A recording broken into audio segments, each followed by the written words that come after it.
Okay, we're there.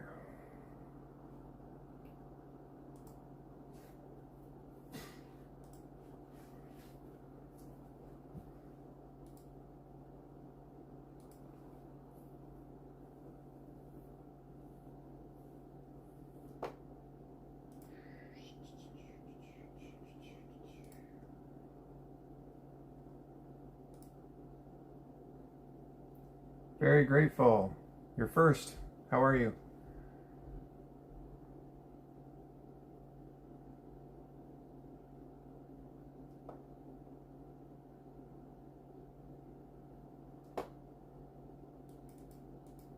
And what's happening with your day, or what happened with your day, I should say.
Grateful you're still there.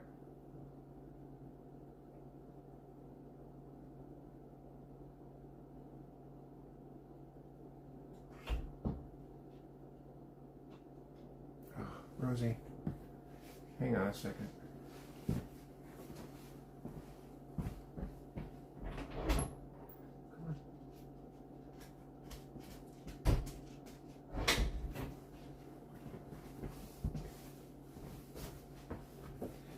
Okay, I'm back.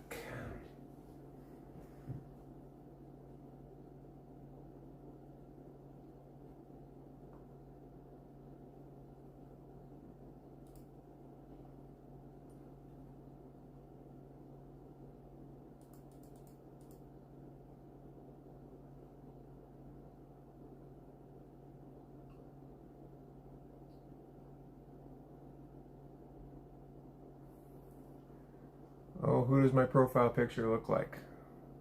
Hello, Ashley. Thanks for stopping by.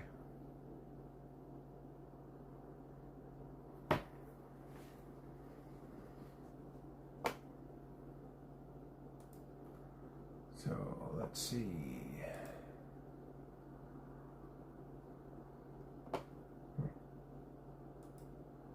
Interesting.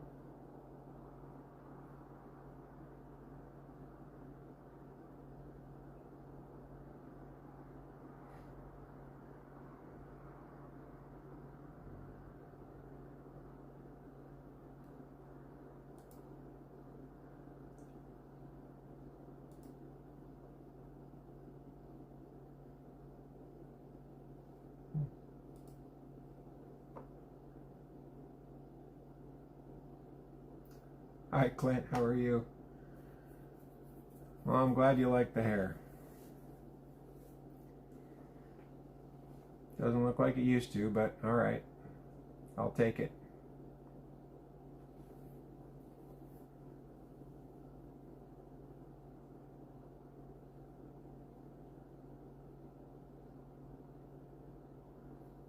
Not Palm Beach Pete. I don't get that one. Some of them I understand, but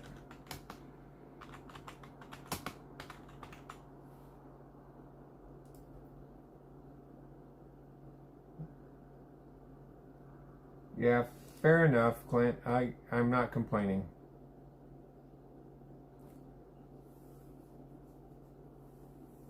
Especially at my age.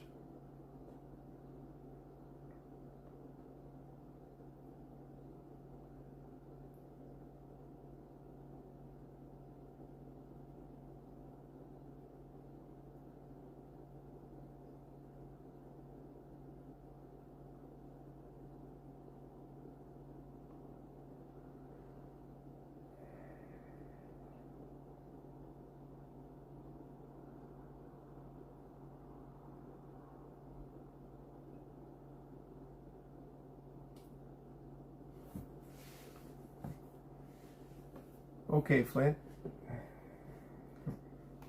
Don't know if you're kidding, but all right.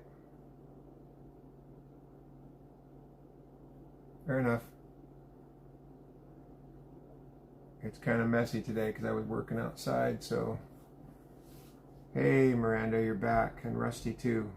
Yes, I remember you, Rusty, don't worry. I was trying to get on a little earlier tonight, but I'm still not on at midnight like I was about a week ago, so this is better. Thought we had a good discussion last night. It was pretty fun.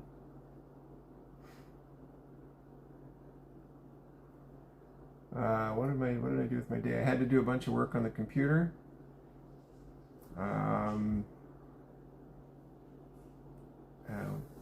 It was kind of uneventful, just normal work, and then I made burgers again tonight. My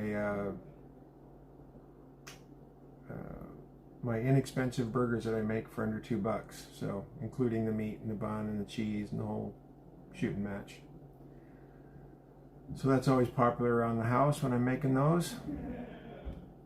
Thank you, Flint. I appreciate it. I never know in my channel sometimes because people, it's okay. Yeah, it was good last night, Miranda. It was a lot of fun, I thought. But you went, right? That's all that matters. Remember last night I said even if you go for 15 minutes, it's great.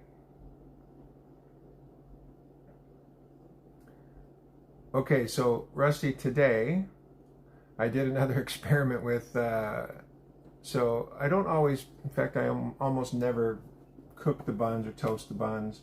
So today I did two new things. Last week I tried onions with Chipotle Ranch. This time around I took the top of my bun and put it in the grease and kind of seared it with the grease. So it tasted really good, and then all I did is nothing but Chipotle Ranch. That's it. So it was another experiment with my burger. I like burgers, but I was also just I love Chipotle Ranch, which I didn't even discover until this year. So I put that on my burger. Today I used it's Hidden Valley, but you can buy the because I have a couple people that like that better. I find that the Great Value one from Walmart to me tastes just as good. So, and it's a little cheaper. But to be fair, it's nice and it's a creamy, got a real nice, a little bit of a bite. I buy the mild, so it has just a little bite to it, but it's really delicious on a hamburger. Did I like? Maybe. I think it's not even that it's toasted. I think it's that's got the grease. I am not finished with the Miracle Whip funk. That will never happen. In fact, I bought a brand new jar today when I was at the store. I use it on my sandwiches, my burgers, but I'm just doing some different things right now. Oh, great. You're going to start riding bikes. That's awesome. I need to get mine out again, too. Yeah, I'm not going to give up the Miracle Whip. I mean, obviously, if somebody put mayo on a burger or a sandwich, I'll eat it. I like it. I just prefer Miracle Whip. I did not find any coins. Oh, Miranda, yeah, sorry. I do need to stream from the Oyster one day. I just don't know. Right now, the tides are super early in the morning, at maybe 5 o'clock our time. And so it's still kind of a little bit dark. There should be one more good run of tides here over the next couple weeks, so maybe I could do it when it's a little later in the morning, but I can't do it at night just because it's dark. Yeah, and they fluctuate based on the moon or whatever, so it's hard to be able to stream from there. But I should do a video opening the oysters at least.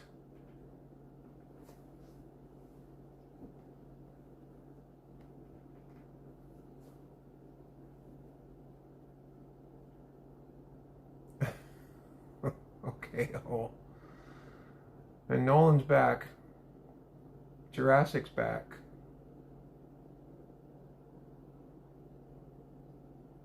I have never made my own mayo. I make my own Thousand Island, but that's just ketchup and mayo or Miracle Whip, whichever you choose, mixed together. And I used to put that on salads when I was a kid, but Um, you know, Miranda, I'll get what I don't know if I can stream. What I need to do is go out and take a better video of the oyster area so you could see it, and then I could post that. Unless I can find a time, because at night now it's almost impossible. All the tides now are going to be, they're in the morning, so I won't get any low tides at this time of night now. Now I will in a couple months. I'll get low tides at this time of night, but it's going to be dark.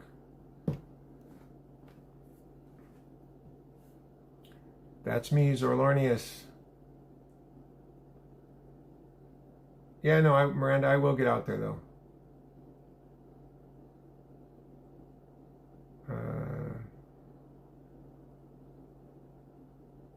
You know, it's not, so we're inland. I'm not actually, it's obviously salt water, but we're inland, so it's not like being on the ocean. The water's pretty calm where the oysters are at. I mean, we do get windy days and stuff, but typically it's not like being at the ocean where you see crashing waves and stuff like that at all. Yep, data. I was, in fact, I might put on my Marty McFly vest in a little while for the 1.21, what is it, gigawatts, or whatever the heck it is. I wore the vest last night, so. Funk, you can sail here. Yeah, there's good enough winds to sail. I mean, not, you don't get a lot of it here, but it's nice. And do I make chowder? Occasionally I will make a clam chowder. I'm not really good at that. I need to get better at it because I have access to the clams, but it would be fun. I need to make another one. That actually sounds really good. Maybe I could live stream the making of a clam chowder. That might be fun for everybody. And you never get fresher clams than when they come right out of the thing. Right out of the beach, I should say, not out of the thing. I don't know why I said that. Yes, Funk, we can sail here. Used to be a lot of Hobie cats around where I'm at, but not so much anymore. And there's still a few sailboats around, but not as many. The most popular things are the personal watercraft. I call them Sea-Doos or jet skis, whatever you want to call them. That's really more popular even than the boats right now. I'm not working late. This is my home office. Unless you called live streaming work, then I guess I'm working late. Hey, Max.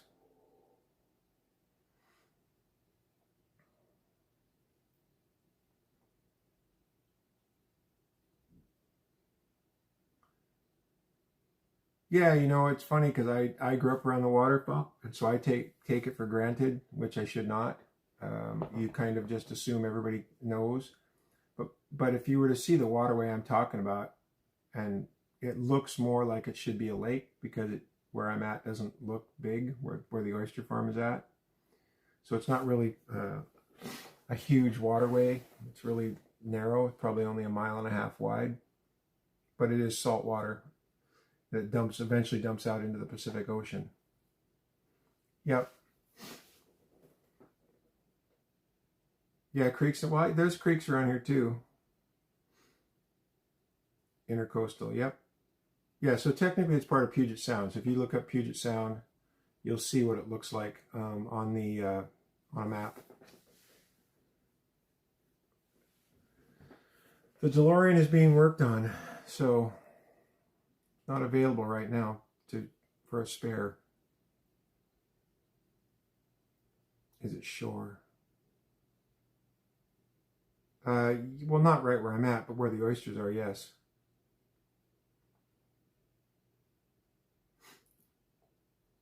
Yeah, it's just weird because I don't know how many miles we are from the coast, but in my neck of the woods, but a long way, and we're still on saltwater. We have a lot of lakes around here too, but we're on saltwater.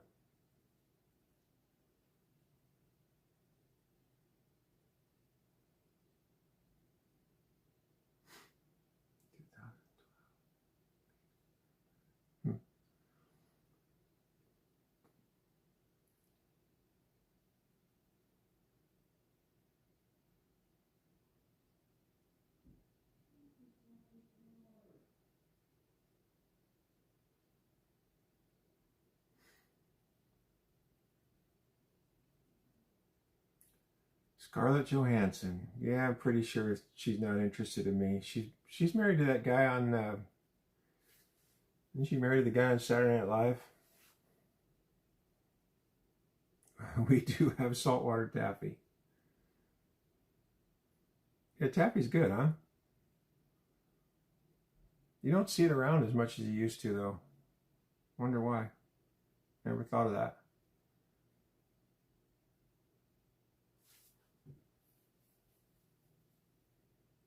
Oh, I've been sweating all day. My head's itchy.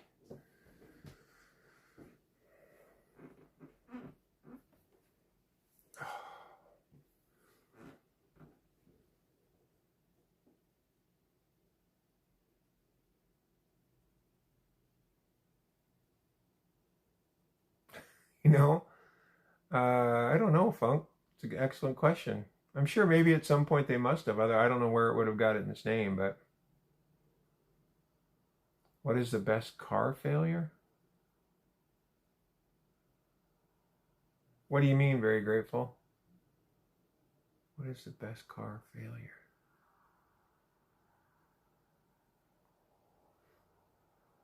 And you can change. I don't mind if you change the subject. It's fine.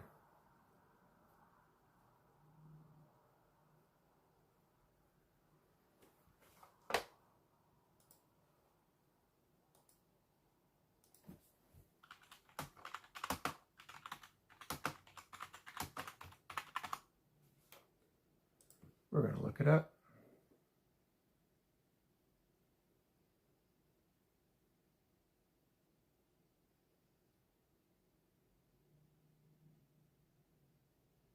Oh. So, Funk, it happened. There was a flood of a taffy store. I just read quickly on the boardwalk in Atlantic City. And that's how it got its name, because the guy said, I only have saltwater taffy to sell.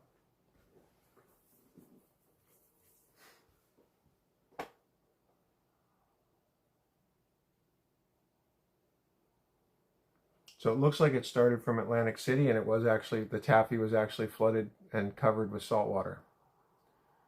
So I don't know if they still use the salt water in it, or if it just, now that it's just called that. A Jaguar. Oh, yeah. Very grateful. Yeah, you might not be wrong about that.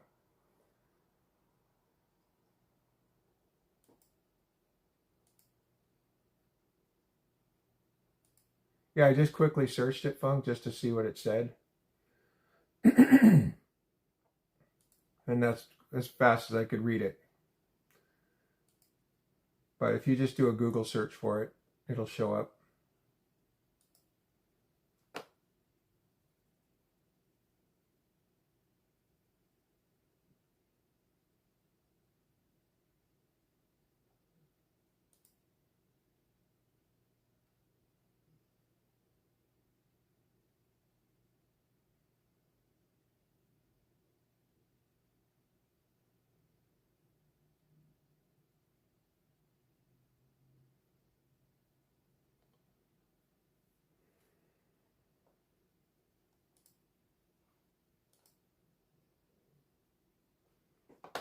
Did we lose everybody? Who's still here?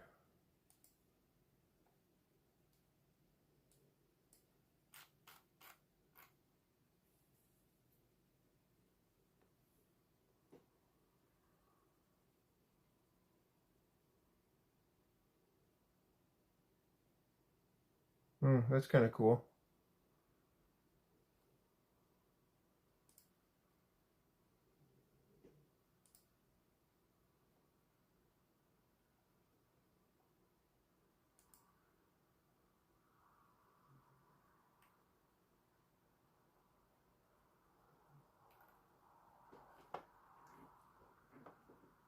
Hello. That's okay, Miranda. I figured you were doing something. I was hoping maybe you were having some good food or something.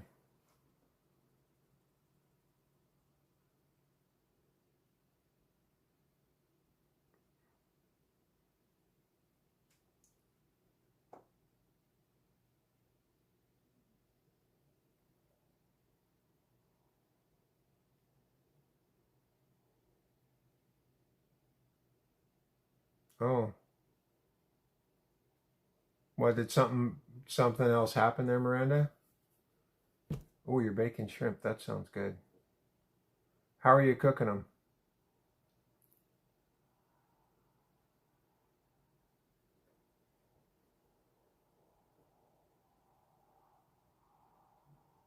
Hello, Canker.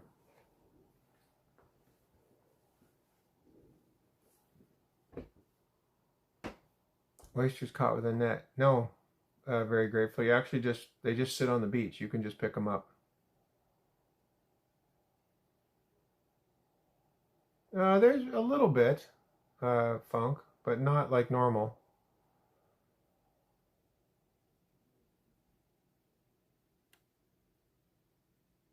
Ooh, that would be good. Round one. Here we go, funk. Yeah, that sounds good, Miranda. Shrimp are they're quite good for you as well. Besides just tasting great.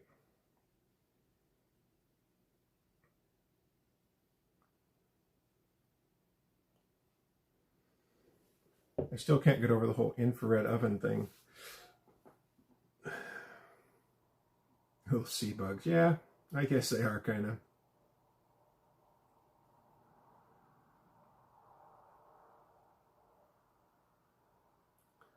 That's too bad that somebody disappeared. It's funny, I've been watching a bunch of, I don't know why it showed up in my feed on another social thing, but it was all about the people going up K2 and Mount Everest and how so many of them have died.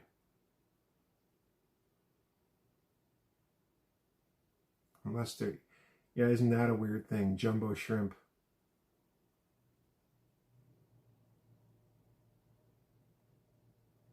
I don't know, Funk. I'm sure a lot of people do. And not even knowing that it's there.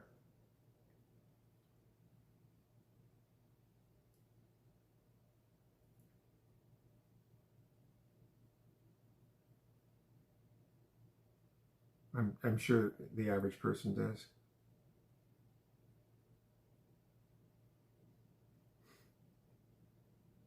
Yeah, like I said, I know people that eat it, so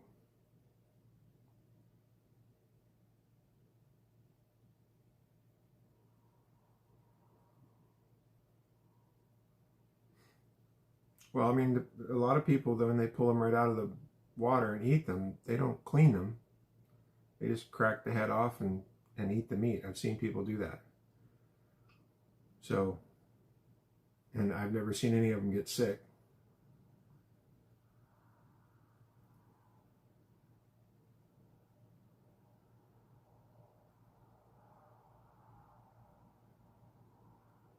Oh, yeah, the crab gut's not for me. But, you know what, Miranda? It probably is. I've never looked into that, but it could be. Got mustard. That's funny. I've never had a blue crab. Hello, Carrie Ann. Is you talking about the shrimp hard to clean, or we're back to the oysters? Grateful.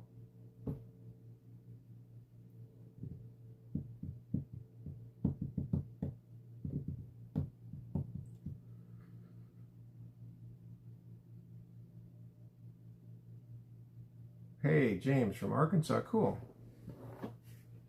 Oh, oysters. They are not hard to clean.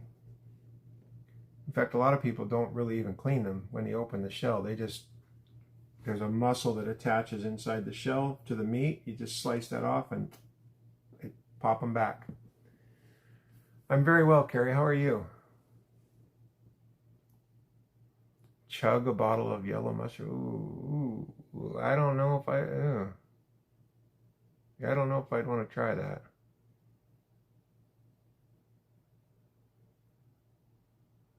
Oh, that sounds kind of good there, Kinker. I've never had that, but it sounds like it might be good. Heading home from the gym. Awesome. How was your workout?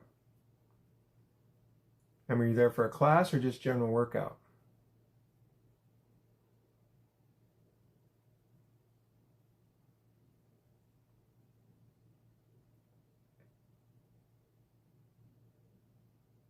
I've never Old Bay seasoning. I've never heard of that. Crawdads, they're basically, I mean, I call them freshwater shrimp. I guess technically they're not, but they, or maybe they are. I don't know. They taste good.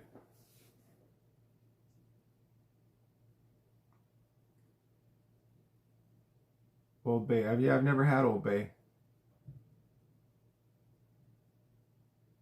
Like to try it.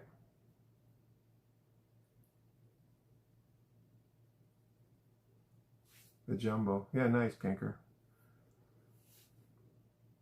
So now you can get home, carry, and relax after your big workout.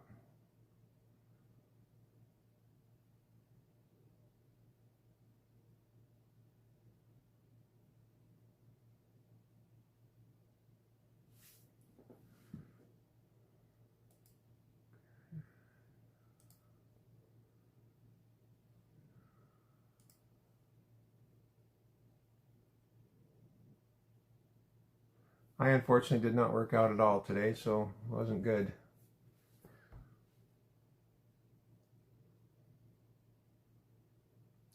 I would be more of a butter guy for my crab, I think. Favorite freshwater fish? Trout.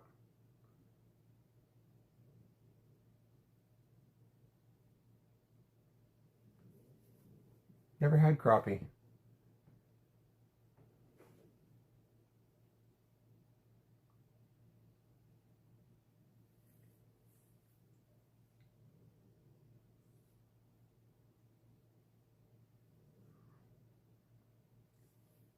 I don't think I'll be trying that, Funk. But I shouldn't say that. Maybe I would. I don't know. I've never had catfish either.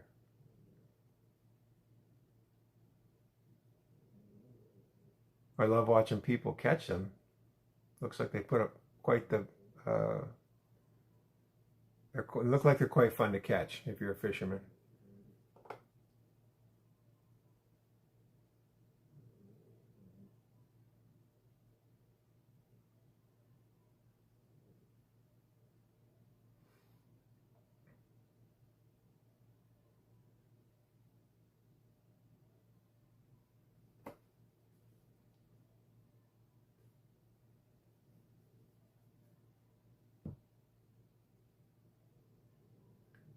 Somebody else had trouble with their voice to text last night or the night before. Wasn't working quite right. So,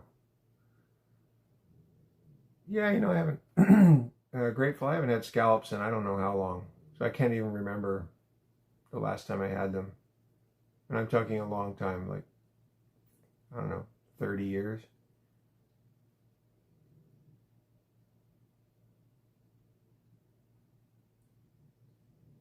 Soulmate of love. Hello.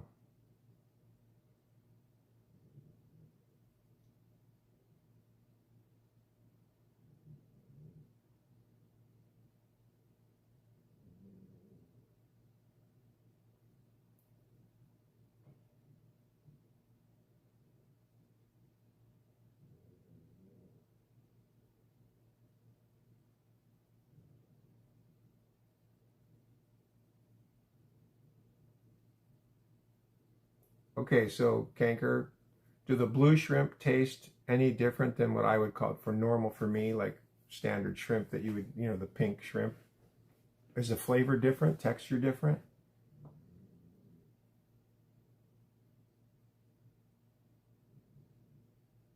Yeah, I've had shrimp tempura. It's pretty good. I love how Miranda's just hanging out in the background, waiting for her spot to jump in.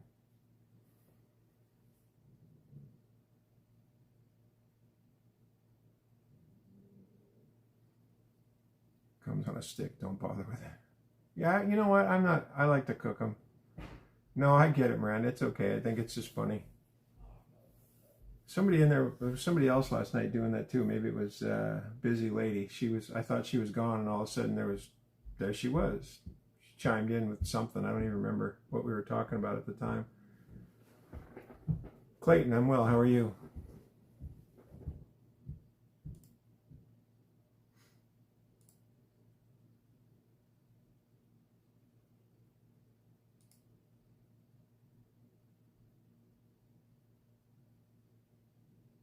How can I be so messy? Oh, I've explained this a bunch of times. Not to you, but I'm storing an entire bunch of stuff from somebody else, and it'll eventually make its way out of here.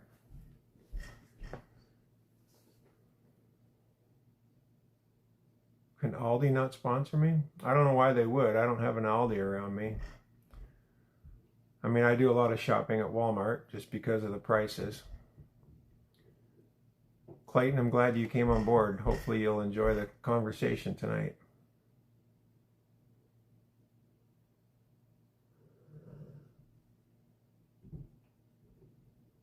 Oh, for cleaning? Yeah, not going to happen. It's not that I need cleaning products. I just need to get rid of the stuff. Well, believe it or not, I could tell you where everything is in here that's mine, but these are a lot of boxes and bags and what have you. Alex, say hello to Russia. Okay, hello, Russia.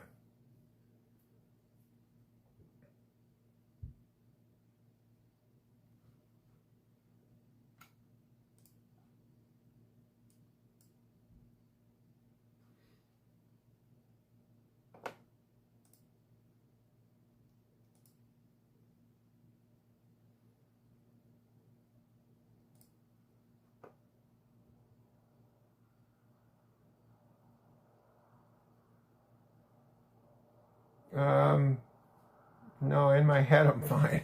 Just on the ground. But again, I can't really get my stuff put away until I get all this other stuff out of here. And that's fine. It'll eventually make its way out of here, and then I'll get back to being organized.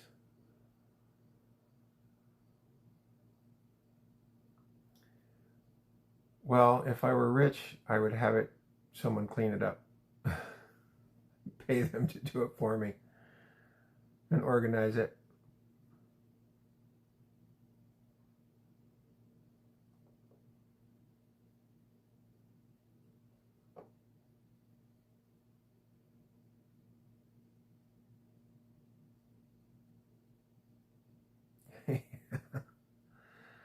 You know, well, it's not quite a dumpster, but okay, you go with that. That's fine. I don't care.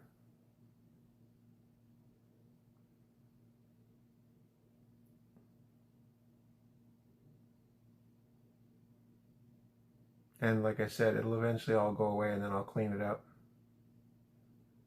Yeah, I was going to say, I've never seen a dumpster look like that, but that's all right. Yeah, for all of our complaining in this country about how things are bad or whatever, we have it so much better than most places on the planet. So I'm pretty grateful for what we have.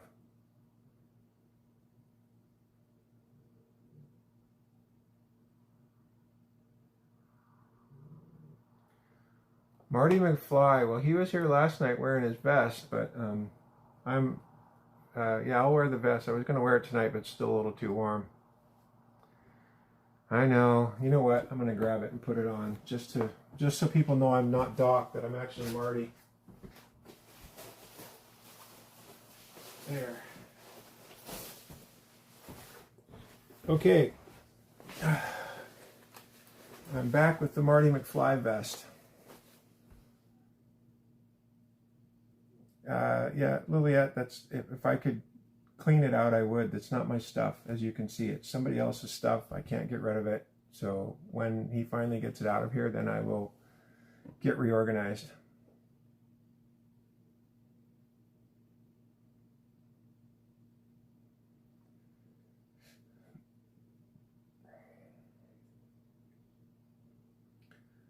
You know, Canker, there's some truth in that. I mean, we're for as much as we complain about a lot of things, we're still very, very fortunate in this country to most people.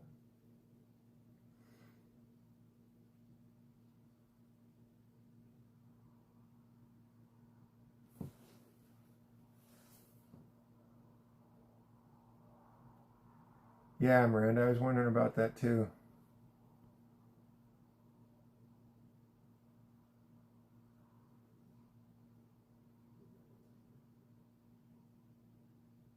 Yeah, that's good, Canker.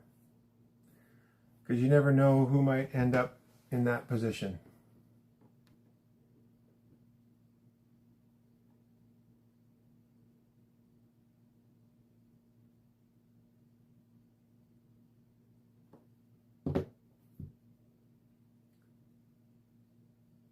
Yeah, I don't.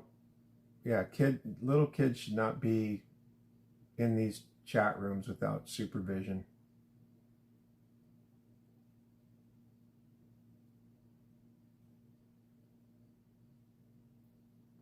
You might be right, 70s, but I'm not sure.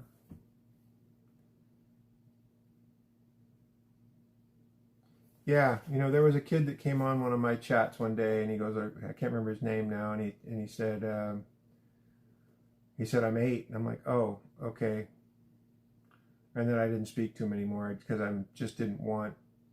They shouldn't be in an adult. I mean, we're not really saying anything bad, but still, it could turn odd or whatever, and kids that age shouldn't be exposed to this stuff. They've got plenty of time to grow up.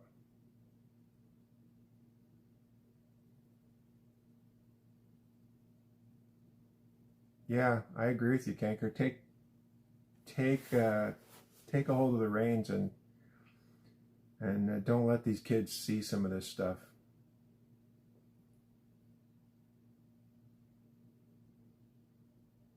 Yep, I agree. Yeah, no, it's not good, right? And you don't know. I agree with you, Miranda. It's not good.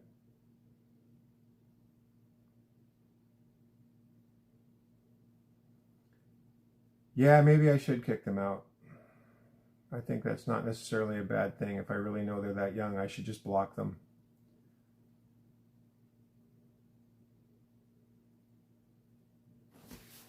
It's my Marty McFly jacket, man. It's okay, Clayton. Thanks for letting us know. Hi, Dano. Sorry, I didn't say hello. Yeah, 70s. Again, I think you're probably right about that.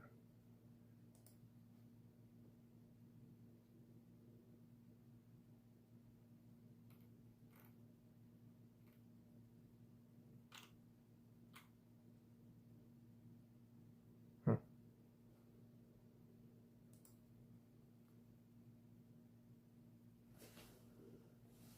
Yeah, I agree.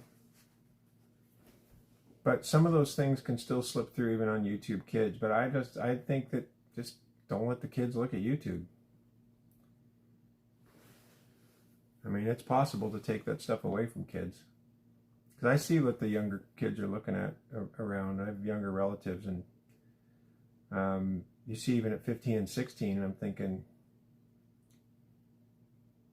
yeah, we didn't have a phone.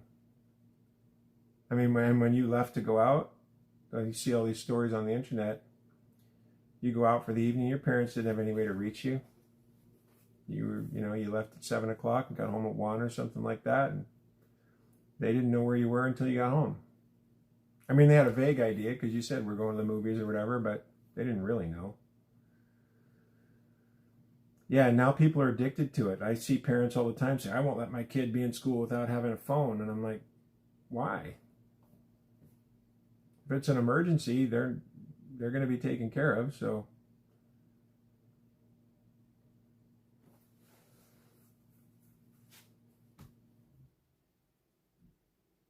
oh, I hadn't heard that 70s.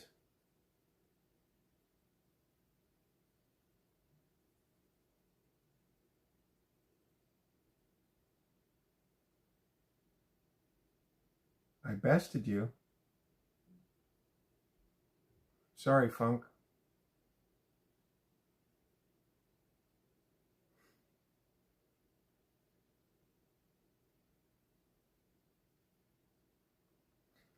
Yeah, I don't. I agree with that 70s. But you don't have to take it out. But so many kids now. I mean, the high school level, they just a lot of the schools have shut down the phones. If you take it out, they take it from you until the end of class. Hopefully, Funk, that's round two. If you're still here.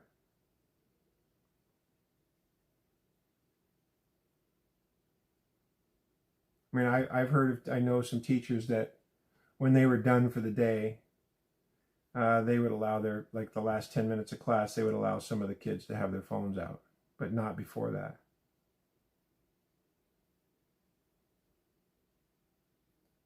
I think the phones are a massive distraction. I mean, think about when you read.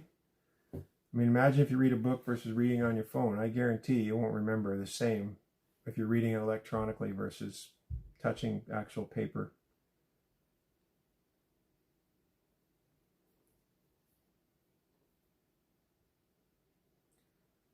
Yeah, I think that there's a lot of kids who are going to be, and yeah, I agree, Miranda. They are going to be damaged. Yeah, well, even for us, I mean, think about it. You pick up your phone and you just, oh, I don't like that. I don't like that. And we scroll within 2 seconds, you scroll away from something. How do you even know what it is? Because we're just looking for that next, whatever hit, as you call it. Lilliet, that's actually factually incorrect. But I'm not going to talk about my room anymore because the rest of the house is clean. That's why this is in here.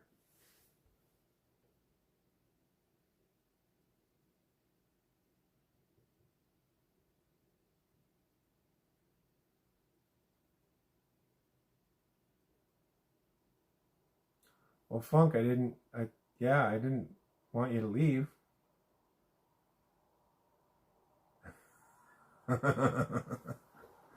Yeah, Miranda, I think you might be right.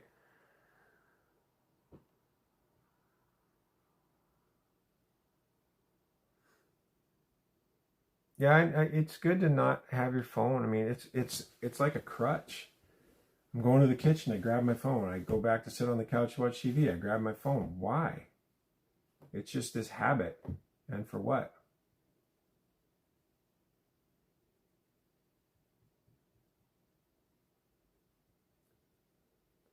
Yeah, Clayton, when I was a kid, none of this existed.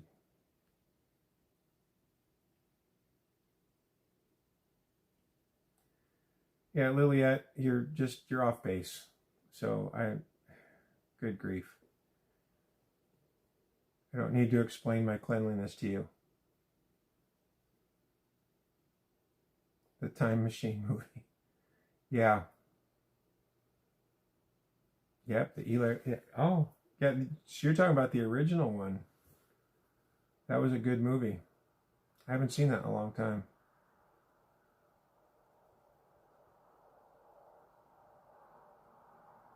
I'm not familiar with that, Miranda.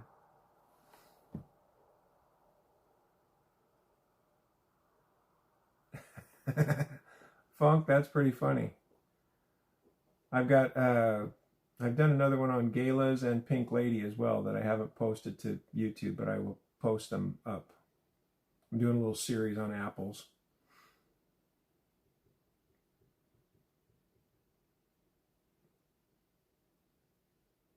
Paper pad, yeah, no kidding. I still use paper. I write everything down.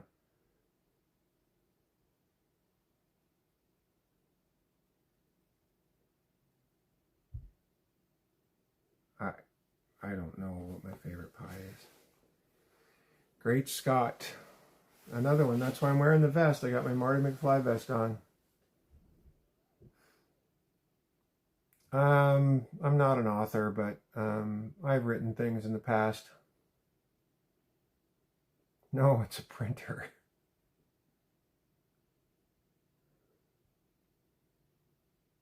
But I could actually probably type faster on an old-fashioned typewriter than I could on this keyboard. Typing was actually a class everyone in school had to take when I was in high school.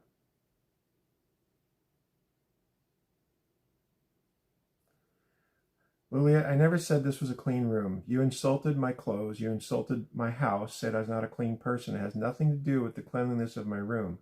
So if you want to continue to talk about that, I'm not going to speak to you anymore.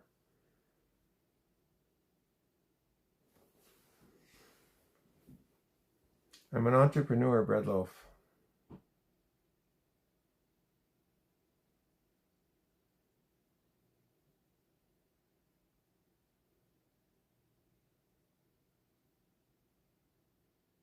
I never had the box over the keyboard, but when I first started typing in high school, I typed a little bit at home, but not properly. But we had manual typewriters. There were no electrics. And you really had to know what you were doing to hammer the keys right. And you had to there was the little lever up at the top to slide the carriage back. So you could start typing in. When it got to the end, you slid it back by hand. Funk, round 2. Nice, thank you.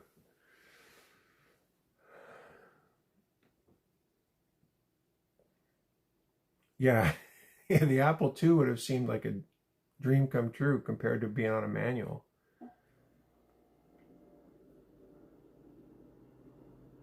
It did have a bell. Yeah, it did. And that's when you knew to go up and grab it and push the carriage back over. Yep, with the return, thank you. 70s. But yeah, manuals that's what we learned on. No, I get it. I'm just saying I would probably be faster because on this keyboard, I tend to, it seems more sensitive. And so you can miss words and stuff. I can remember back 70s when some of the people that would type, they were doing 70, 80, 90 words a minute with 100% accuracy. That's crazy.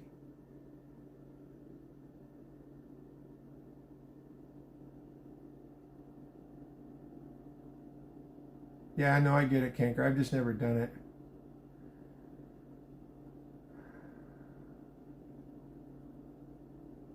Yeah, if you're speaking it, I've never done the speech to text. I have it available. I've just never done it, and obviously I can't do it here. I mean, I could, but then you guys are reading. I'd rather speak than do that. Well, it seems to be pretty accurate for you, Kanker. So, yeah, 70 words a minute is good. That means you're moving along pretty fast. And that was a huge skill set to have in the 60s, 70s, and even into the 80s. If you were a good typist, man, you always had a job.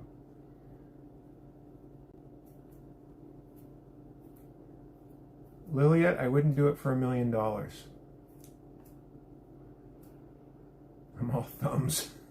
Yeah. Well, the problem is after you quit typing properly where you rest your hands, you end up doing this. And you still can type a little bit, but not the same.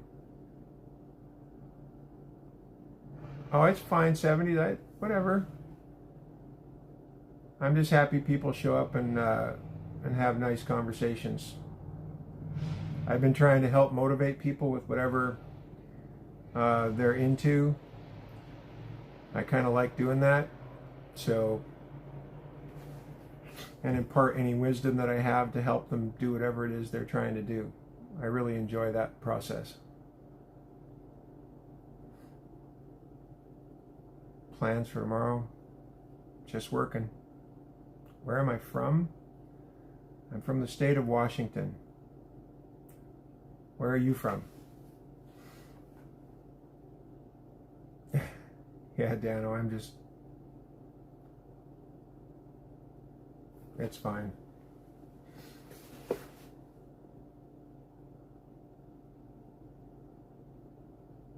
I love 70s music. Netherlands, very cool.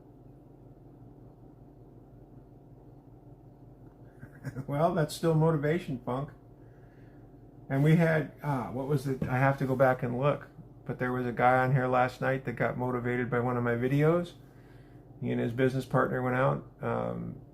Maybe Miranda remembers his handle. I'd have to go back and look, but I was thrilled. I thought he was kidding in the beginning, but he watched one of my videos about burgers and he went out and made a bunch of money afterwards and changed how he does business, and I couldn't be happier for he and his partner.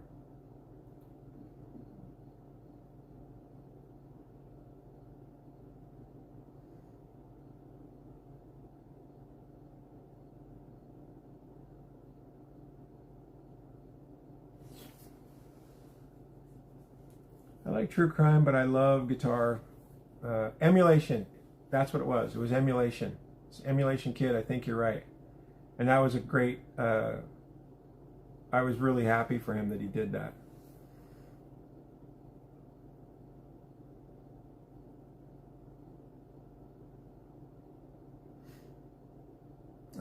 I ignore it, Dano, it's fine. Funk, why? Yeah, I do need to remember that. Thank you. You are right. As soon as you said it. But I can also go back and look at the post from last night. I just hadn't. And when I'm in the middle of this right now, it didn't dawn on me.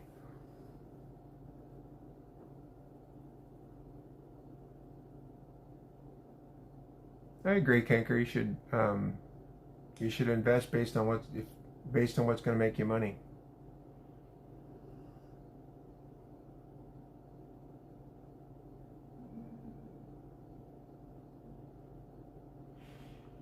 And if you like guitarist Miranda, that's or not Miranda, but 70s chick. I love guitar players and all the rock from the 70s and 80s.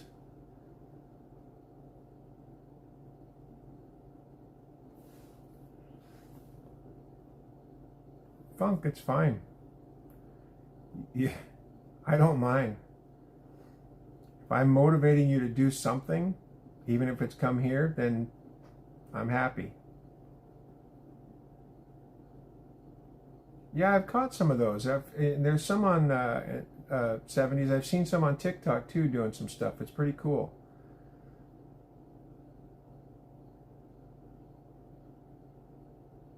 Horse rescue channels, that's good. I watch a lot of dog stuff with the rescues and shelters and stuff.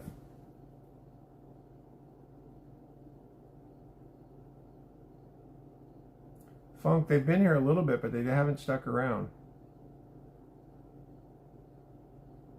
Yeah, busking. There was a kid I found somewhere on YouTube, and I can't remember where he's from. This little blonde kid, and he was maybe 12 years old. And he set up his amp, and he's sitting there, and all of a sudden he breaks into Master of Puppets by Metallica, and he's playing by himself, and you'd swear there was a whole band there. The kid was really good, and just, you could tell he loved playing.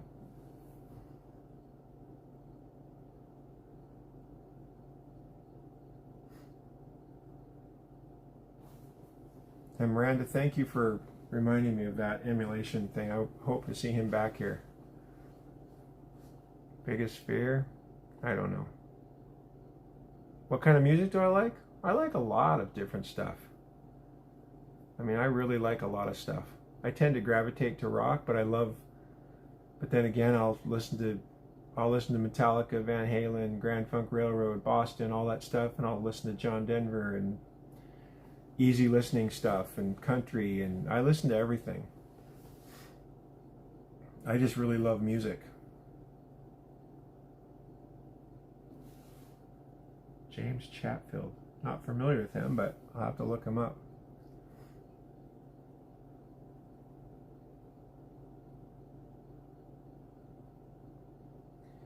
Well, I guess it depends on what you're afraid of, Kanker. Because I always think that sometimes fear is actually an appropriate response to some things.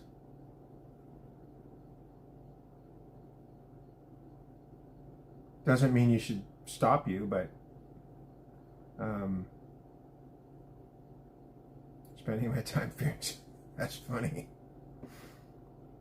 70s, I'm with you on that one. I love music. I really love music. I like a lot of the new stuff too. There's a guy that I like that I found through some younger relatives named John Bellion.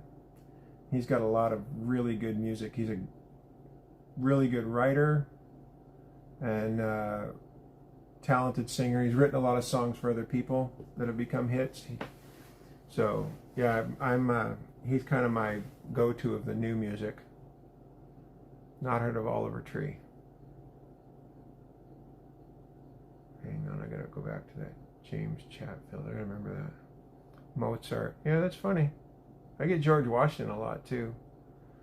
But I thought you'd catch on to the Marty McFly vest, and guess it's not working tonight.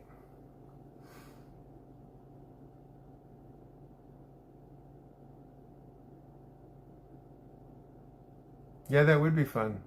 Like Aerosmith.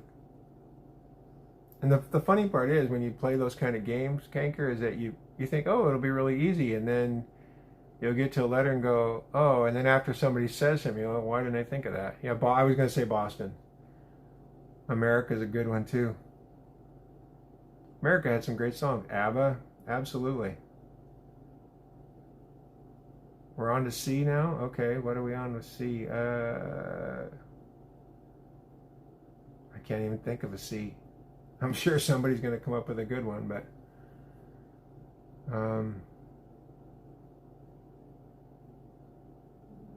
I have not heard of Brody. Where's my pen? I'll write it down.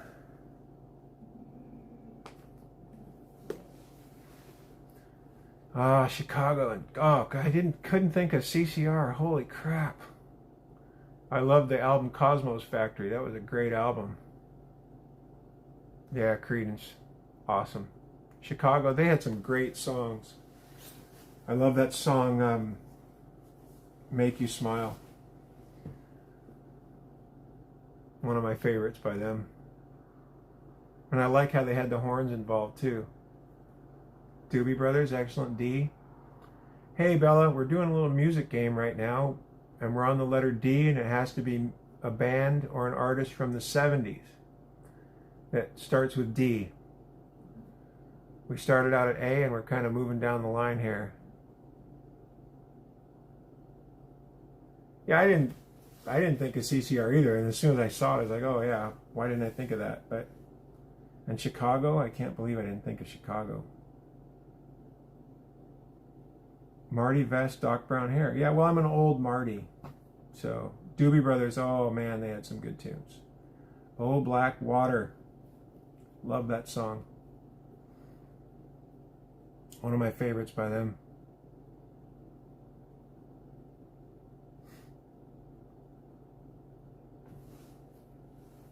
Deep Purple, another good one. Yeah, it's funny because you don't think of some of these. Long Train Running is an excellent song. Mississippi moon, won't you keep on shining on me? China Grove, love that song too. Denver John, yeah? I love John Denver. Still have actually all of my John Denver albums and 45s stored away.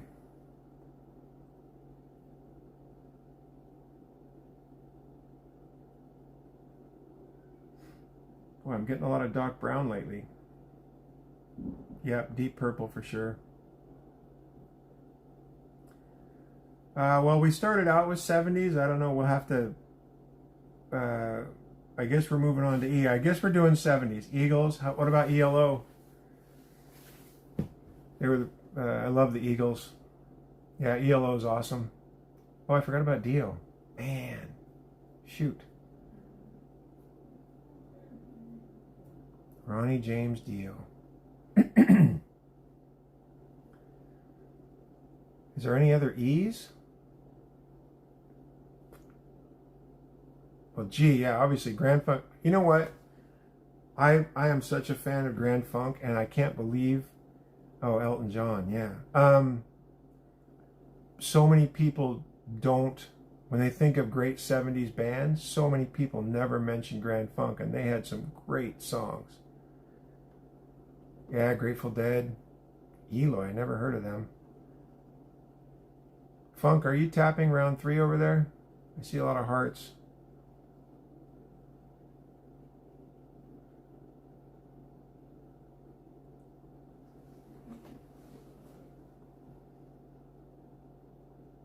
Okay, well then whoever's tapping the hearts, thank you. Appreciate it.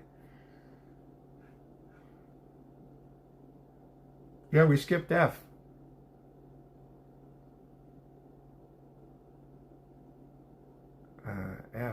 F. I'm stumped. We did. Well, because 70s chick got all excited about Grand Funk, and then so did I, and then we kind of glossed over that one. Sorry. Okay, well, we got to find Foreigner. See? Man, they were they were great for a while, for sure. Oh yeah, Peter Frampton. Frampton Comes Alive, man. What a great album. Absolutely phenomenal album. Still have it on vinyl. I have all my vinyl from back then. Parliament Funkadelic, you bet.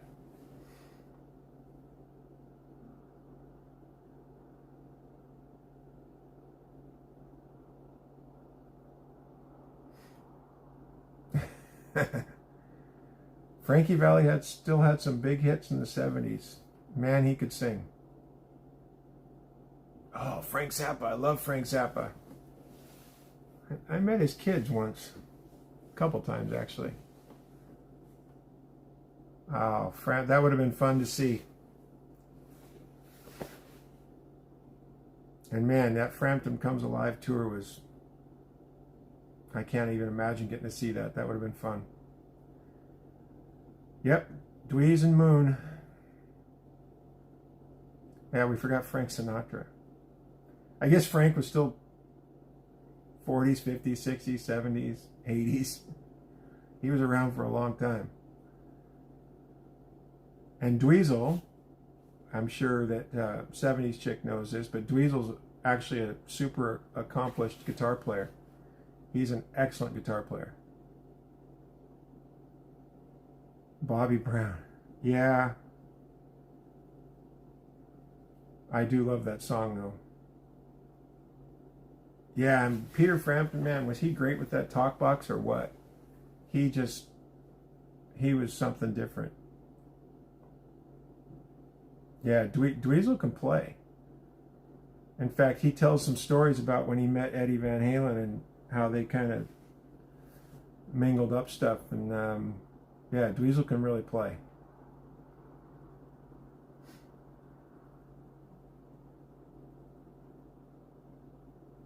Yeah, it's, you know what? I like going to those kind of shows like that where they're smaller. I mean, it's cool. It's also cool to go to a big, Coliseum or arena or whatever where there's 20, 30, 40,000 people. There is something cool about that, but there's also something really cool about a smaller venue. I remember seeing back in late 80s, I saw Eddie Money at a place that only seated 300 people. And it was right on top of you. It was a great show. Yeah, the county fairs are great places to go.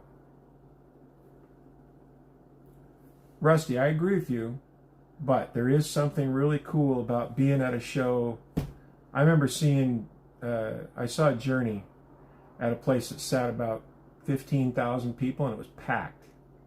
And I was on the barricade, so it was cool, getting crushed, mind you, but there is something really cool about being at a big show. There's something about the energy that goes with it. I'm not disagreeing with you that they are more intimate. I agree with you, but there's something cool about one of those big shows with a rock band. Yeah, it's pretty cool to be up close like that.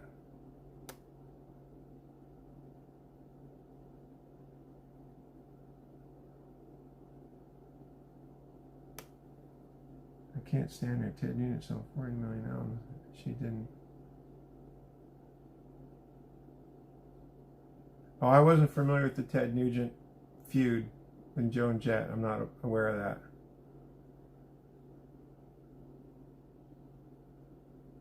Yeah, Rusty. Anytime you're, yeah, I listened to Ted's Double Live Gonzo album back when I was in high school, and it was really awesome.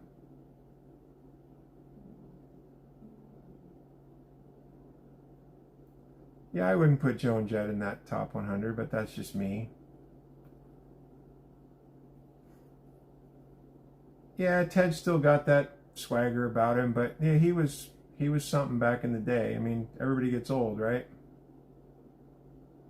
Yeah, bring back bell bottoms. And the Cars were the best.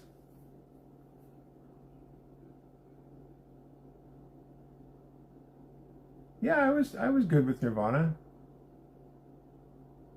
Yeah, I know she can. I just never, I don't know. I just didn't gravitate to her work. I mean, there's some country guys that I really like as well. Like when you're talking about guitar people, like Glenn Campbell. awesome guitarist. Roy Clark was off the charts. Love Alice in Chains. They're from my home state. And I mean, Man in the Box is one of the quintessential songs from that era. I mean, you can't think of that era of grunge and not think, and that song has to be played if you're going to talk about that music. Man in the Box was just a great song. First time I heard it, I was like, ah, yeah. Yeah, you know, Barlow, I don't necessarily disagree with you, but I'm one of these people who I don't like who's the best, who's the top, whatever. I mean, there's so many great musicians. It's just who knows, and a lot of it's a matter of choice or opinion. But yeah, these guys they're all great guitarists. I mean, you can't make it to that level and be a hack and doing solos. And I mean, Prince was another fantastic guitar player. Yeah, I agree. Best is subjective. I agree with that.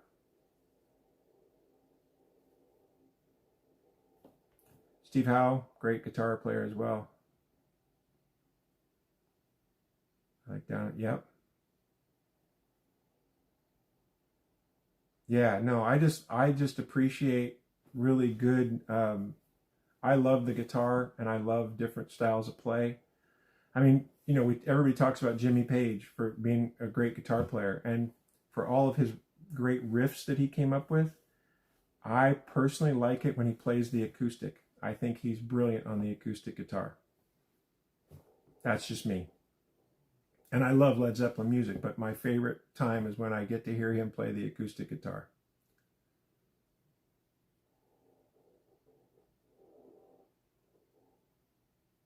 Yeah, I love Led Zeppelin. I mean, they've got some of my favorite songs by them are not their riff heavy stuff like Going to California, the Rain song. I mean, I could just sit there and listen to the music for that. And when I was younger, I didn't even realize what Robert Plant was singing. Had no idea what the lyrics were. To me, he was another instrument making this really cool sound along with whatever was happening with the guitar and everything. Yeah, there's something cool about putting the needle on the vinyl, hearing the little scratching as it starts.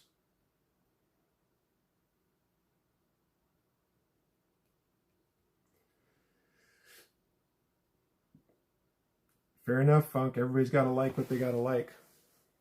We all have different tastes, you know.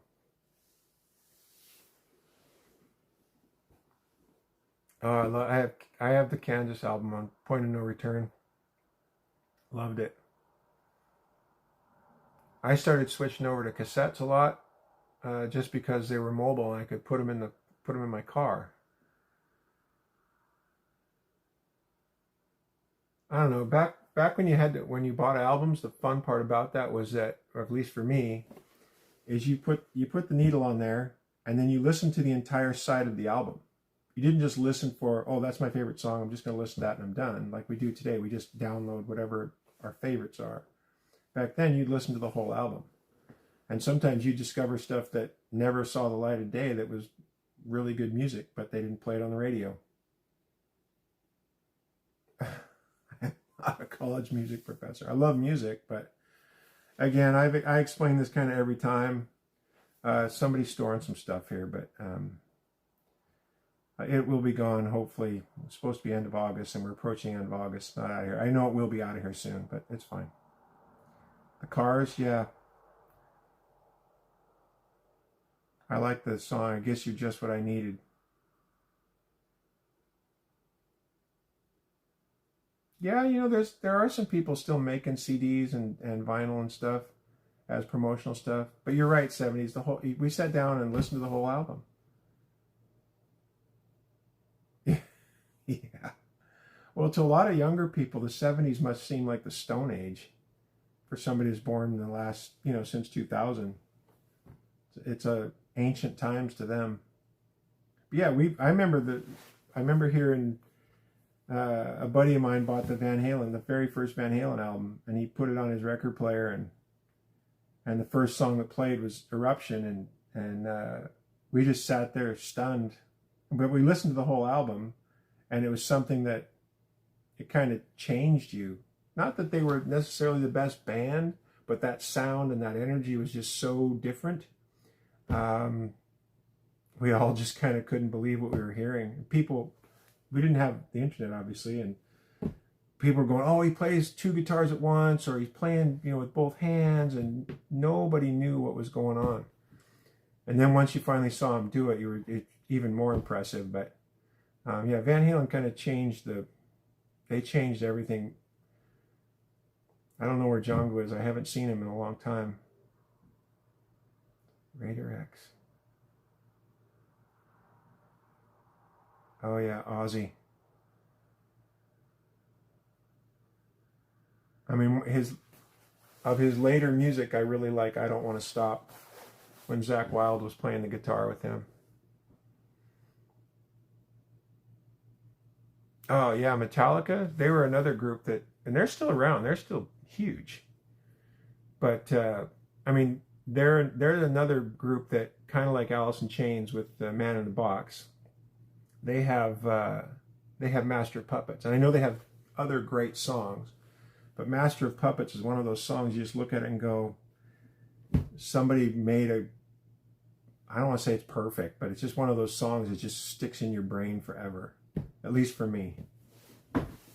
Tristan and Ashley, Raider X. Huh. Yeah, I'm not familiar with them 70s. Funk, Don't Be Sour.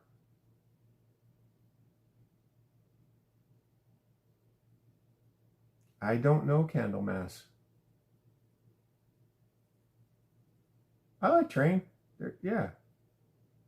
I appreciate I don't care about the era. It's just 70s, even late 60s for me was, I'm still listening to stuff, and you hear these things, and they bring back a lot of good memories, I guess. But I like a lot of the new artists. One of my favorite singers in the last, say, 10 years is, I say a girl because she's younger than me, but a younger woman, I guess. I don't know how old she is, but her name's Tori Kelly. And she played the part of the elephant in Sing. And I couldn't believe her voice, and I was with some younger family members who were watching. I had to wait and see who it was that sang. And her voice is just off the charts. Jimmy. Jimmy was in a league of his own.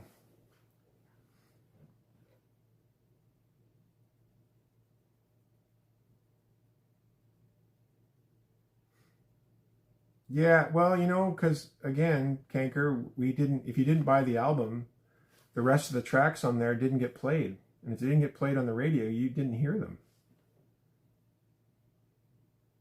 Unleash the Archers. Britney Slade. Huh.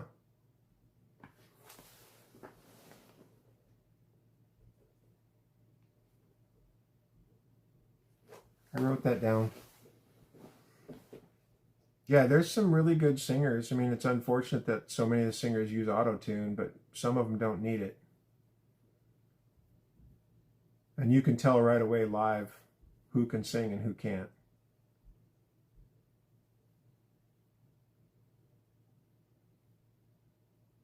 Yeah, he moved to England. Is that correct about Freddie Mercury? And his name was Farouk. I can't pronounce his last name.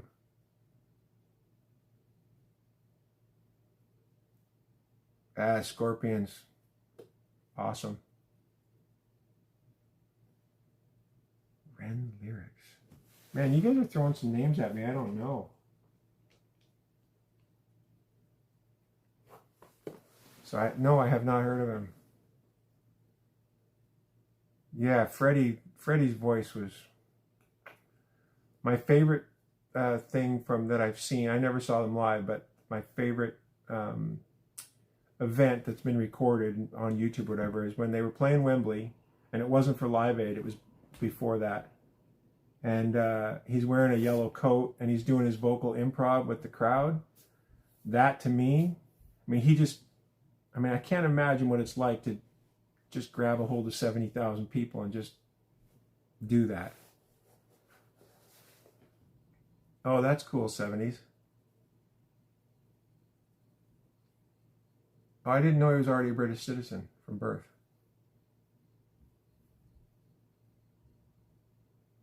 Queen, Night at the Opera. Yeah, that was so, Queen had such a, they were also really distinct in the sense that they had this really hard, hard edge, but then they also had the choral stuff, and then there was like some fun stuff mixed into it. They had this really odd mix-up of music. And one of their songs I really liked that probably, I don't know if it got airplay back in the day or not, was Stone Cold Crazy. Metallica covered it actually really nicely. Yeah, Freddie was, I don't know, he just had something about him that when he got up on stage, people just, yeah, they were just enthralled with him.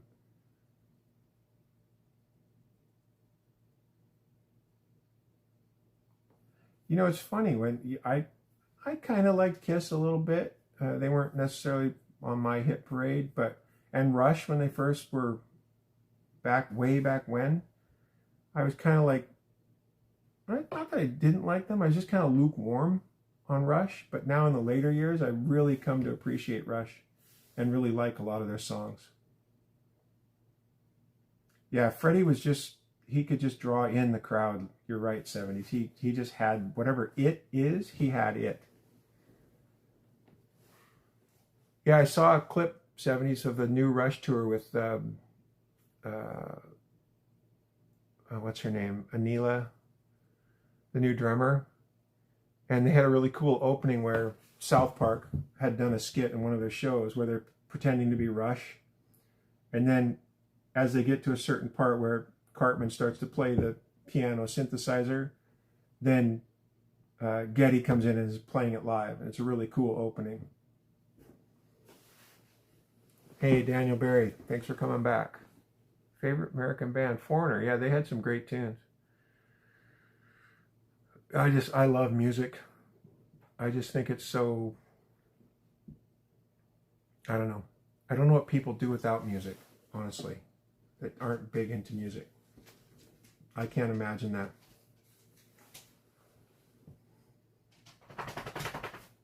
Yeah, because, you know, again, Foreigner was at a time when what played on the radio, if you didn't buy the album and you only listened to radio, you're only going to remember their hits.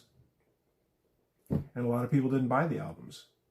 I mean, I can remember sitting by the radio with my record and play button. You had to push at the same time to record songs that you wanted to get because, you know, the albums and stuff were expensive. Hang on a second, I gotta let my dog out. Come on. Come on.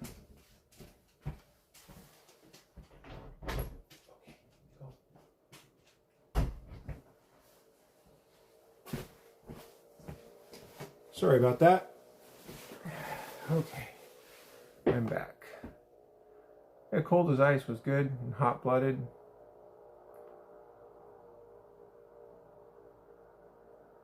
J.J. Cale.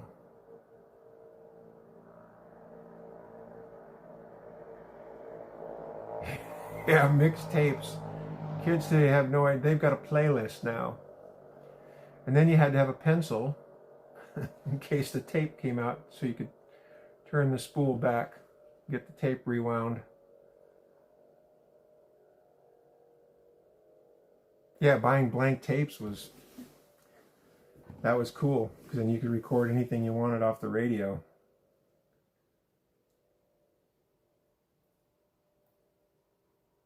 Yeah, the storage of all the music we had took up so much space, and now you can put 10,000 songs on something the size of my thumbnail. Yeah, we recorded off the radio too all the time. 8-tracks were funky though, because they had the tracks, and then you couldn't just fast forward. You had to wait till it got to a certain point, then you could skip. Crazy. Yeah, the record and play button together. Yep, exactly. I remember doing that. So crazy. And if you had the tape wound back too far, you'd miss the first couple seconds of the song. So you always had to wind the tape just a little bit so it was already on where it would record, because it had that lead-in strip.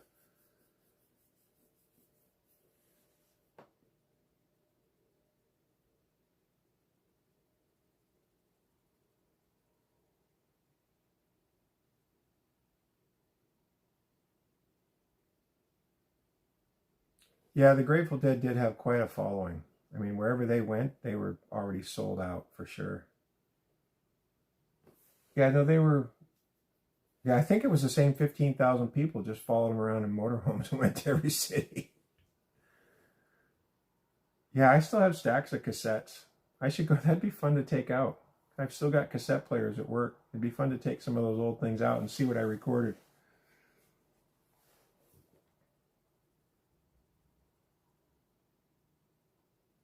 That would be a lot of fun to pull that stuff out now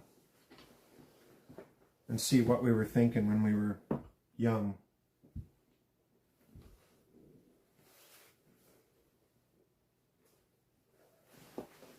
Yeah, you're right, Kanker. Their concert tours were massive.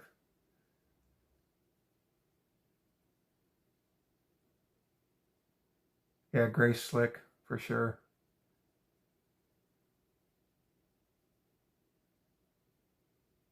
Her daughter ended up being on back in the 80s. Her daughter was on MTV as a VJ.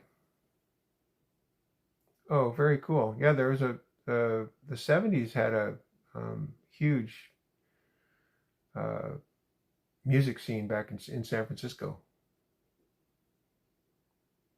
The Bee Gees. I will say this about the Bee Gees, their harmonies were incredible. And they had some really catchy tunes, but their voices were crazy. I think Barry's the only one alive now.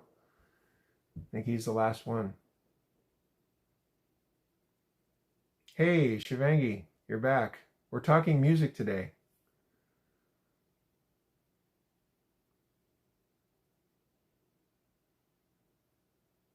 It might be Robin. For some reason, I thought it was Barry, but you could be right about that. I knew that Morris died, and for some reason, I thought Barry. No, I don't know, Kanker. I'd have to look it up. Oh, Pat Benatar, man, she was great. A friend of mine actually wrote one of her big songs um, for her that was back in the 80s, a song called We Belong. She didn't write it, a friend of mine did. And he was thrilled when she recorded it, obviously. I know, Kanker, it was really sad. Robert Trujillo is a great bass player. I remember, have you seen the audition when he auditioned for Metallica? And they said, you can play that with your fingers? And he's like, yeah, dude, let's go. And he was plucking at the strings. It was crazy. My favorite song? Oh, that's a hard one. I don't know. I mean, probably just for sentimental reasons, I'd say Maggie May by Rod Stewart.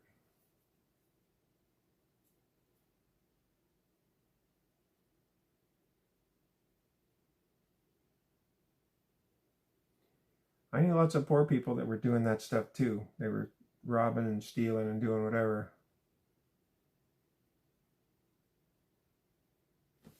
Yeah, they did. And I don't think he plays with a pick to this day, does he? I think he still plucks everything with his fingers.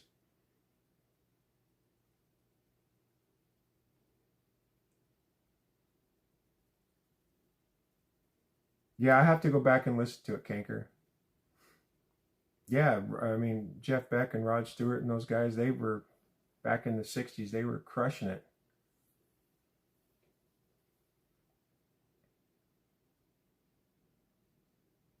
And Jeff Beck is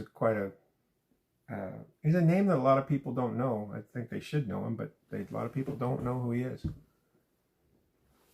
Ronnie Wood was in that. He was in the, oh, shoot. What's the name of the group? As soon as you say it, I'm going to be, oh, I can't believe I forgot that.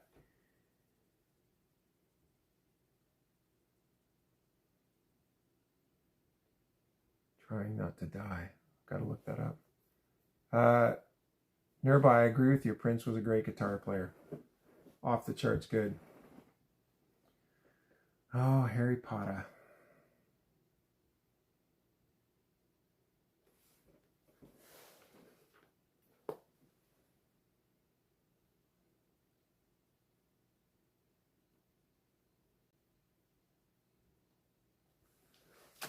Okay.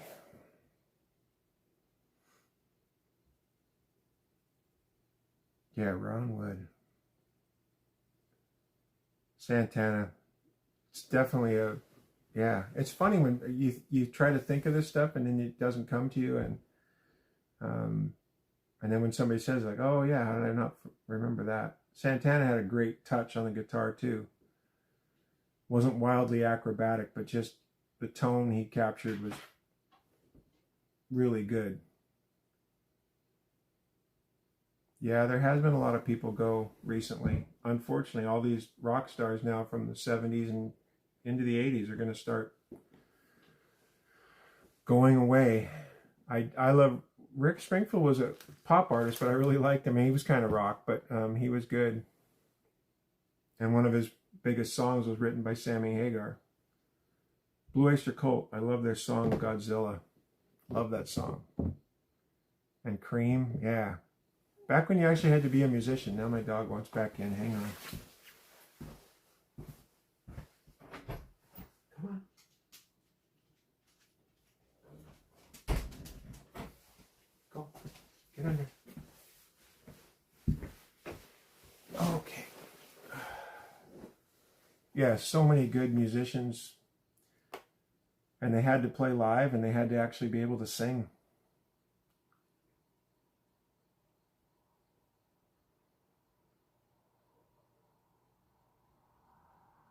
Oh yeah, no, they had other good songs too. For me, when I just love that, the sound that Godzilla brought. What kind of dog? I have two dogs, and they're a lab, Australian Shepherd, and German Shorthair Pointer mix, and they're spoiled rotten. Talk by Music Machine. Nope, I don't. It's funny though, if you played it, I might remember it, but off the top of my head, when I'm doing this stuff too, I don't tend to remember stuff. And then I sit there and go, oh yeah, I should have known that, or whatever happens to be. I gotta take off this vest. No more Marty McFly.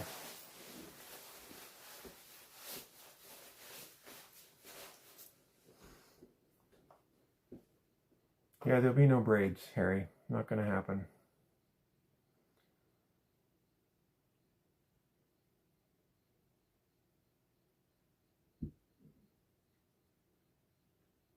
Huh.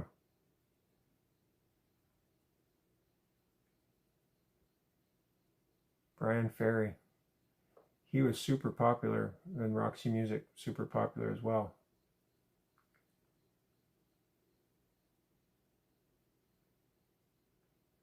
Yeah, it's funny to hear everybody's takes on music. Geese, hey, you're back. We're talking music tonight. And we're all into 70s and 80s rock and, well, any kind of music, but we're talking music. So welcome aboard. Feel free to jump in.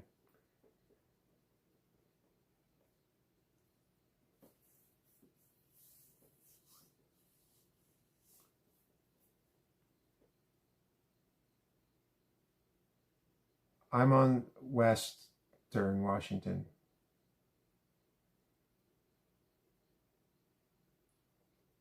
Spokane, nice place. They had some really bad fires. Oh, if you're in Boise, then you know. The fires over there a few weeks ago were horrible.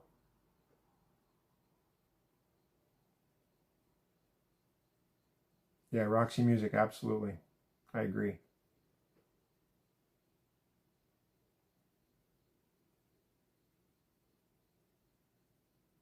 Spirit. Yeah. Can't tell you any of their songs, but I remember the name. Yeah, I heard that. We know I know some people over there, and this one lady got kind of trapped in her development. didn't quite know how to get out, and luckily she did. But and everything, she got lucky that burned right up to like 2 houses away from her, and didn't lose her home. Yeah, progressive. Oh yeah, yeah. Progressive rock was big back then. Love AC/DC. Yeah, you know what? 70s. I love talking about it. It's a better. I don't want to say better, but it was a nice time.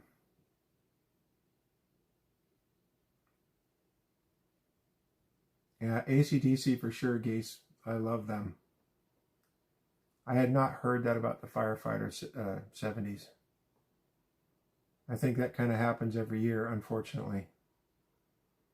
And the sad part about that, well, most of the fires in the last 20 years or so, but the sad part about that one in Spokane is that guy set there was an arson, and that's just awful. Cat Stevens, yeah. Dr. Hook.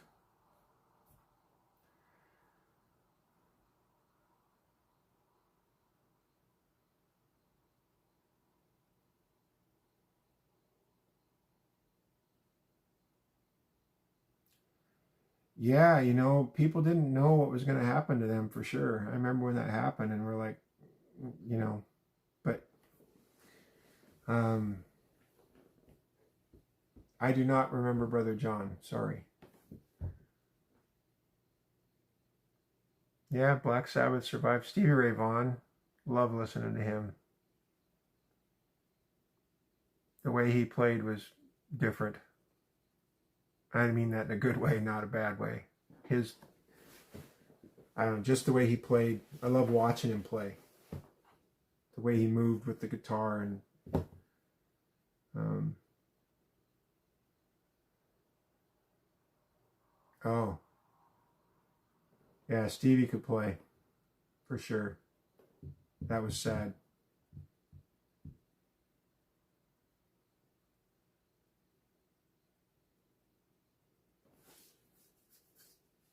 Yeah, definitely. I agree. Geese, that's a good song. Deal Lost Fingertips? Seriously?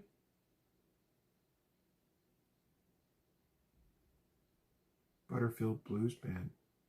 Man, you're pulling out some good ones, MW.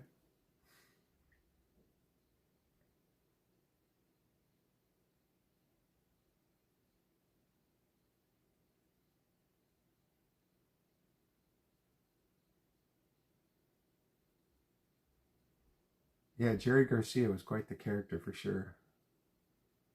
Paul Butterfield Blues Band. Huh.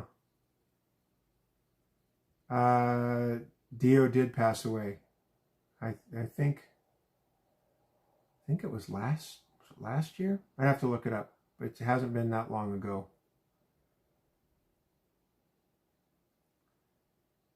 Yeah, the Moody Blues, they were interesting because they didn't have. I mean, their music was kind of, I don't want to say it was all over the place, but it was just interesting because you couldn't pin them down to one definitive style.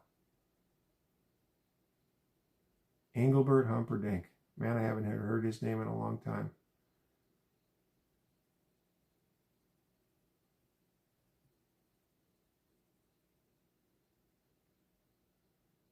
Rodney. Oh, yeah, don't worry. It's fine. Ronnie. Ronnie James Dio.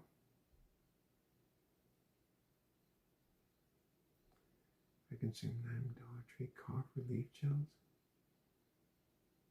Oh, that's not good.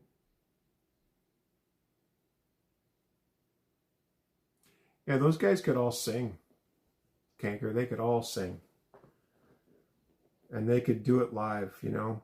That's just, I love people that can play live, sing live, whatever it happens to be. I mean, I appreciate a good pop song as much as the next guy, but seeing real musicians play live is something different. 73, wow. Cool. I was not old enough to go out and do that then.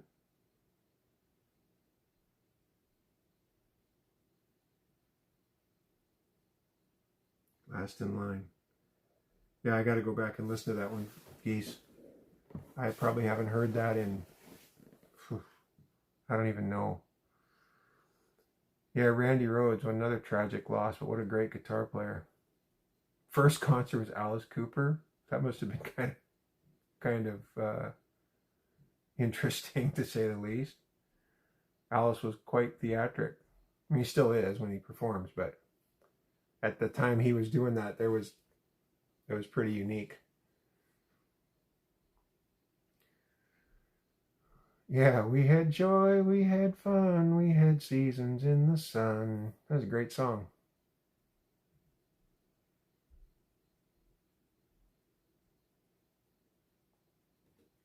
How do we not remember Fleetwood Mac until now?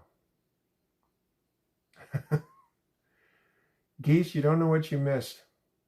The 70s were a great time. And Billy, don't be a hero.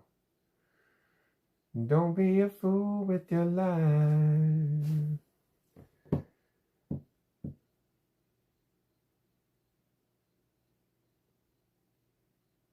I didn't know that, MW.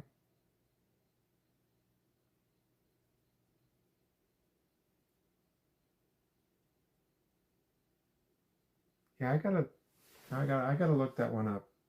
Talk Talk.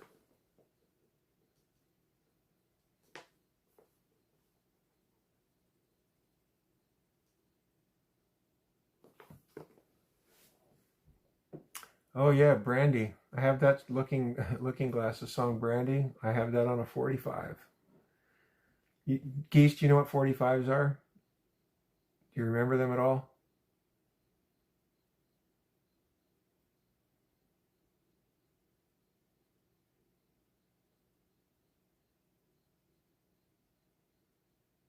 Okay, well I didn't know. There's a lot of people that don't know. They never saw them. Okay, cool. Yeah, I've got stacks of them. I'll look up Talk Talk on YouTube for sure.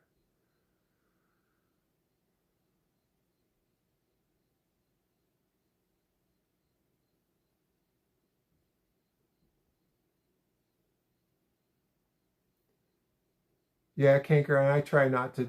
I mean, I have very. I'm sure we all have political beliefs, but to me, this is way more fun, and there's plenty of places to discuss politics.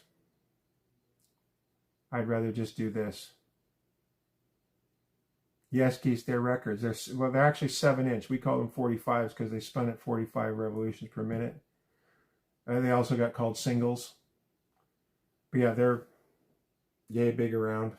And on the inside, because there was a hole in the middle where you could put the spindle of your record player, and on there was a paper strip that ran around the inside circle, and that had all the information like the song, publisher, who wrote it, the time, how long the song was, right on the record itself.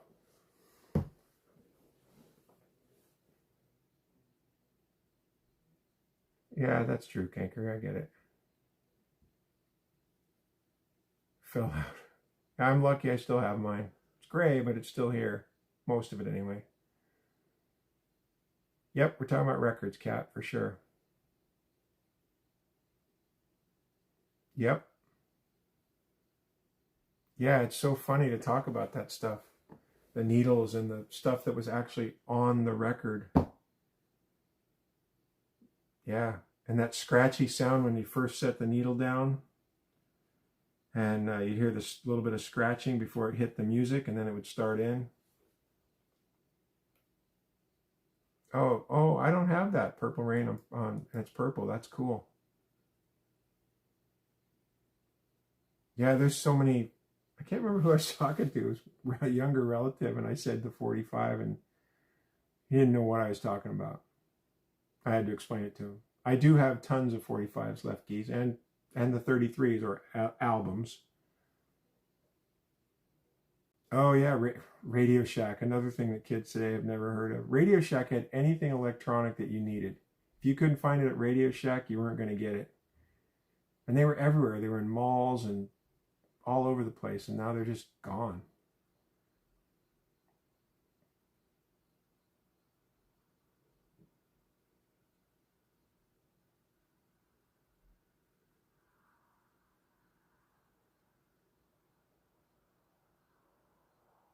Oh yeah, I forgot about that, Canker. You're right. Completely forgot about that. Yeah, cleaning the vinyl.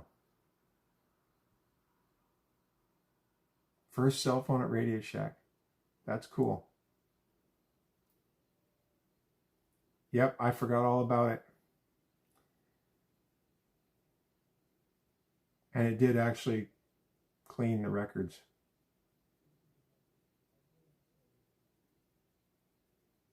Yeah, that's the where the term B-side comes from, right? Nobody, again, younger people don't know what the B-side means because the single that was released would be the A side, and then on the back of it they'd have to put whatever kind of whatever throwaways, and a lot of times the B-sides became the big songs. Oh yeah, Smokey and the Bandit. Yeah, everybody. I don't know anybody, at least in my neighborhood or where I grew up, that did not have a CB in their vehicle. Sorry, Cat. Didn't mean to take your thunder.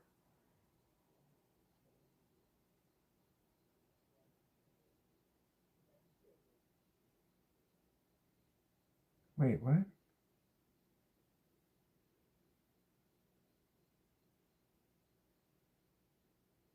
Oh, okay. Sorry, I was reading that. I'm going, wait, what? Sorry, 70s. I was reading that. Okay, I got it. Yeah, Jim Croce. What a great. To me, I thought he was a great writer. I mean, he was a great singer and performer, but his writing was great. Croce. Yeah, you spelled it right. Yeah, walkie talkies, man. If you had a cool walkie talkie, you thought you were something else, man. I've got a name. So Canker, I sang that song um, when I auditioned for America's Got Talent. My name is Mud by Primus. Primus, yeah. They did some work for South Park too. Primus did. I don't know if I have any of my 8 tracks. I have to go look. Yeah, 10-4, good buddy. Yeah, so much of that stuff. I love such good memories from that time. What, 220? Yes, sir. The theme song. Yeah, okay, thank you. You're right.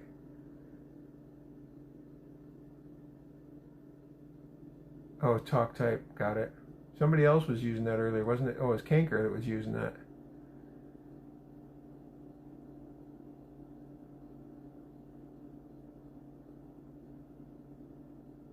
Oh, what was the name of that guy? Was something McCall. Can't remember his first name. That wrote or did that song. Channel 19. Huh.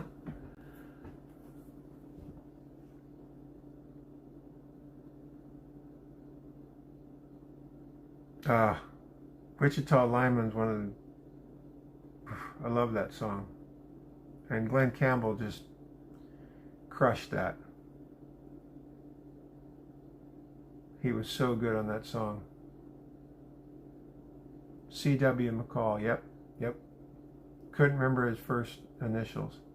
But yeah, Glenn Campbell was what a talent. Fantastic guitar player too.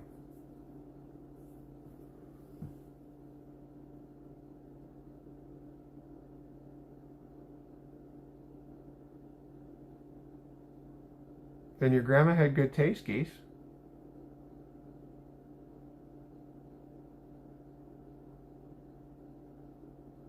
I love country music.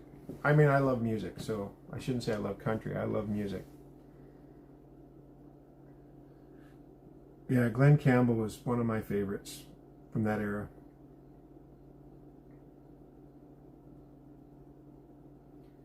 Yeah, there were some great. Uh, oh, I love Ron White too. Oh, we forgot about Todd Rundgren. Oh my God, can't believe we forgot about him. Thanks for bringing that up.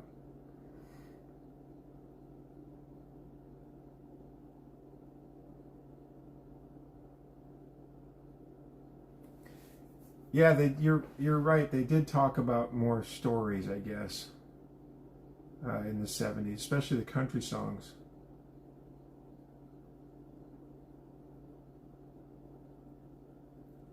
Yeah, you might be right about the Grateful Dead. They did tell they were storytellers.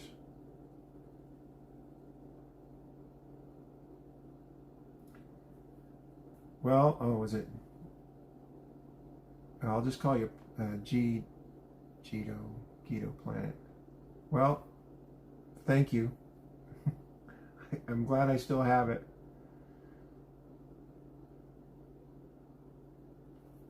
Heartless, yes, yes was great. I don't know if the bands like Yes and Rush and that those groups, if they were to come around today, I don't know if people would listen to them.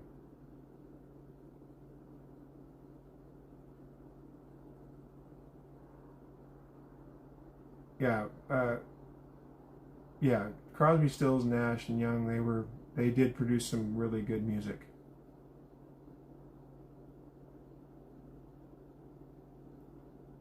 Jackson Browne. I love the song they did called "The Loadout Stay." Yeah, a lot of them. I don't know how many of them really play uh, instruments these days, Kat. Yeah, Jackson Browne was. I like him a lot. You know who actually plays that people kind of don't like of the younger generations? Justin Bieber is actually quite a piano player. I've heard him play some stuff, and he's pretty good.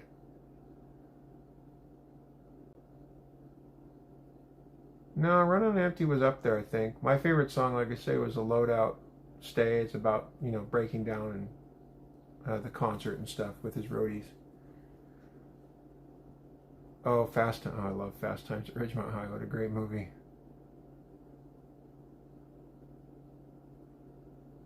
Kat, we're glad you came aboard. There's a lot of new people here tonight. Geese is here a lot, and I don't know what happened to Miranda. She left us. She was lurking about a little while ago, but wish she'd come back.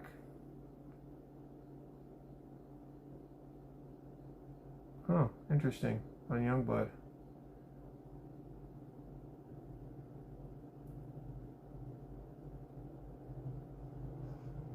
Pink Floyd and The Wall. Rambo First Blood, what a great movie. Okay, '70s, I get it.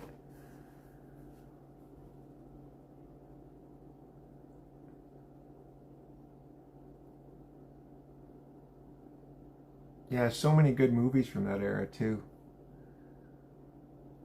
Yeah, Michael Bolton. Is he still around? Is he still performing at all? I haven't heard.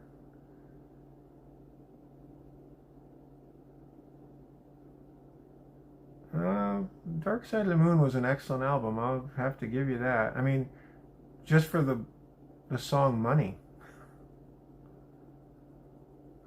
it was good. Um, Can't Touch This was an amazing achievement in hip hop. It really, it was good. Cobra.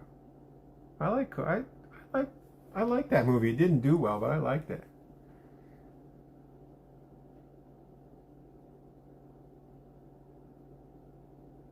Yeah, no, I don't disagree with you. I'm just saying about the song on Pink on Dark Side of the Moon. It's just that particular song was so I don't know how to describe it, but not just because it was famous. It just to me it kind of I don't know. It was my thing, I guess. Right here, right now. Yeah. Watching the world wake up from history. Oh, TLC got hosed. I mean, I remember them. I saw them interviewed about that one time and how they were. They'd made all that money after they first hit, and they were still $5 million in debt. They still owed the record company like $5 million. It was crazy how badly they got taken advantage of. oven. Unforgiven.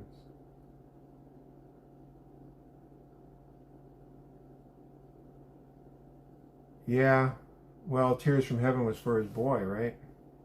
That fell out the window. That was awful. Oh, Nights in White Satin, another good one.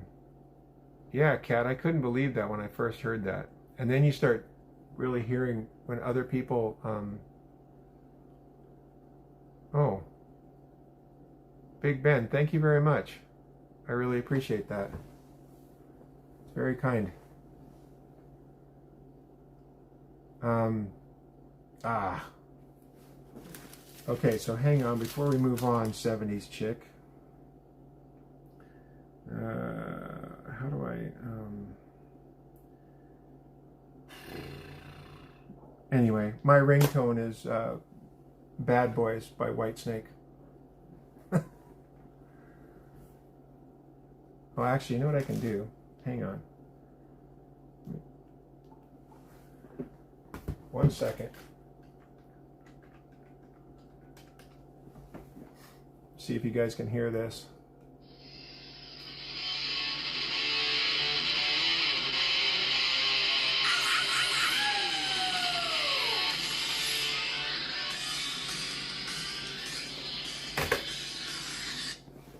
So yes, I like Whitesnake.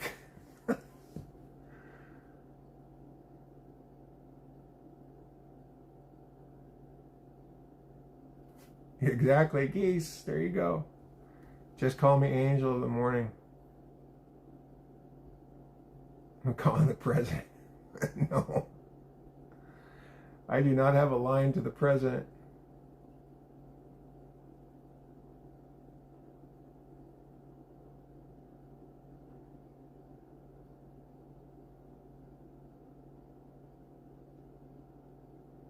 Big Ben, thank you for that. This is, I think it was Juice Newton. Yeah, I started out talking about I don't even know what, and we got involved in the music right now, so we're just going down the music rabbit hole and having fun, talking about the old music, new music too. Aldo Nova, absolutely I remember that song. Life is just a fantasy, can you lead the fantasy life?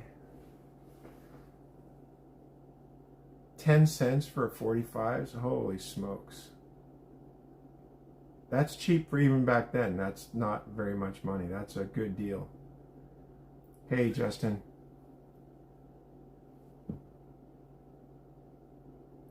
Geese, you would have had so much fun in the 70s. It's, for people that weren't there, it's and the 70s and Canker are old enough to remember it as well. It was just a great time. Yeah, but 70s, you still had the record, right? Pretty cool.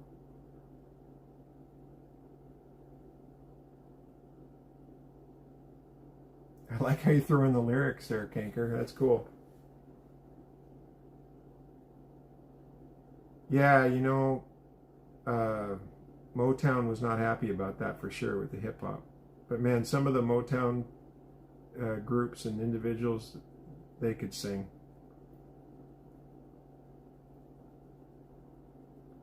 Wow. My Love Is Alive. Every time you pop something up, I'm like, oh yeah, I remember that one. Oh, that's sad. 70s, that's too bad. Hopefully they didn't get rid of them. I'm sorry about your sister. That's unfortunate.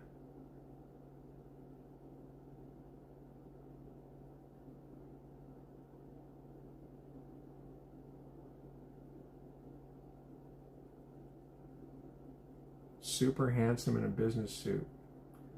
One of these nights, maybe I will put on a suit and tie, or well, at least the jacket, so you guys can see me in a tie. And I will clean up, not have ratty hair from working around the house all day.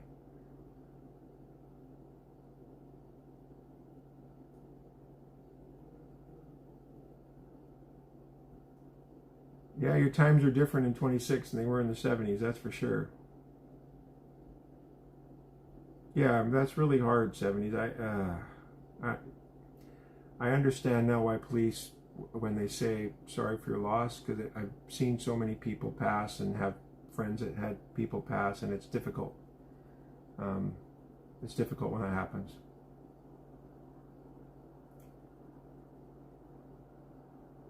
Song Sung Blue.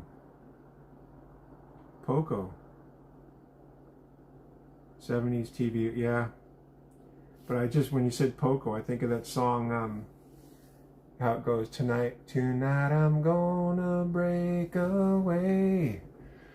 Just you wait and see. Yeah, I love that song. My voice is bad because I'm talking so much. I don't normally sing that poorly. Yep, Crazy Love, for sure. Play Shark Dress Man. That would be funny.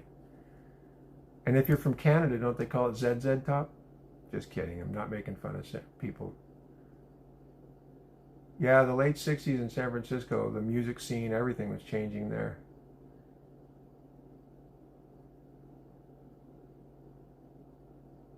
Ah, Waxy, you're fine.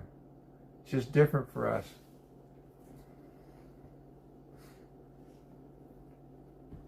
And trust me, you'll probably have similar memories 40 years from now or 50 years from now.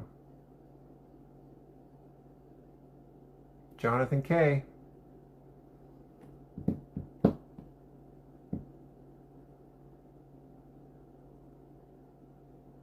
Waxy. It's okay. We knew who you meant, 70s.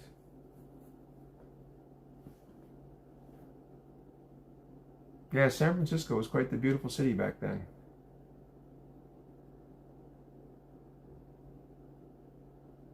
Waxy, are you really 12?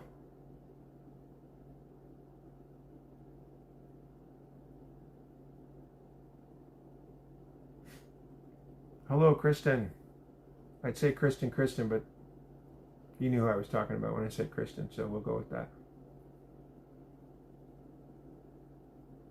Yeah, the Stones. I mean, you can't talk about the 70s without talking about the Rolling Stones, that's for sure. Oh, yeah, we haven't mentioned the Who. How did we miss that? It's kind of like Todd Rundgren a little while ago. I couldn't. The Guess Who? Yeah. Man, you're just rattling stuff off. I can just sit here and watch, and it's fun.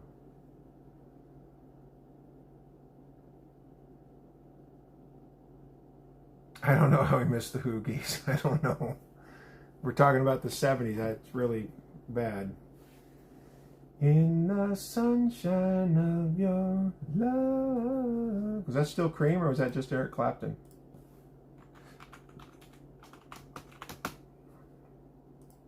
I think it was Cream.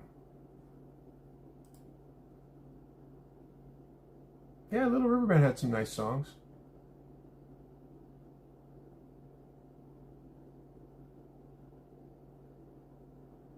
Walker Brothers. Wow. Yeah, for sure. Yeah, I think that's what people forget too, is that these bands weren't just good musicians. The writing that they did was phenomenal. Foghat. For sure.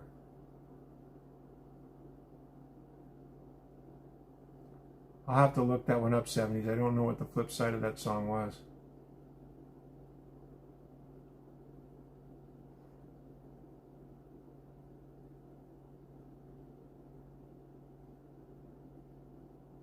Yeah, John Entwistle was quite popular amongst music people.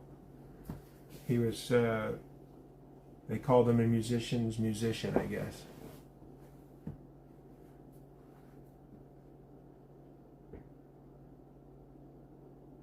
Oak Ridge Boys are good too.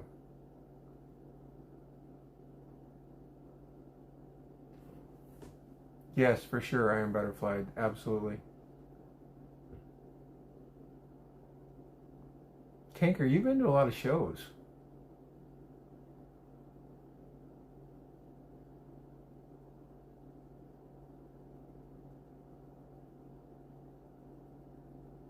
Yeah, Iron Butterfly really did a lot to push the rock metal, whatever you want to call it, push that forward.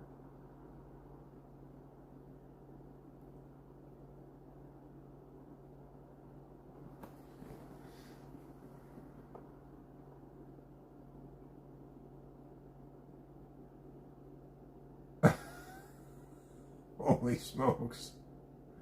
I was going to say that must have been a trip, but I wasn't trying to be funny when I said that. Stevie Nicks and Christine McVie. That would be fun in a small club. They would be good in a small club.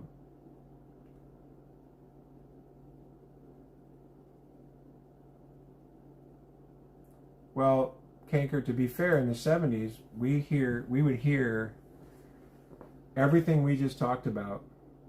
All of the music was played on one channel. And then they started to separate it, right? Like this was a rock channel, this is a pop channel, this is a soul channel, this is an R&B channel, whatever. And they separated it out. Where in the 70s, they didn't do that. They just played whatever was to be played. So we heard things differently, at least back then. Yeah, I've never seen them in person live, but I've seen their concerts on TV live, and boy, I watched the Moscow Music Peace Festival back, whenever that was, in the late '80s, and they were on fire. $20 for a ticket? That's not bad.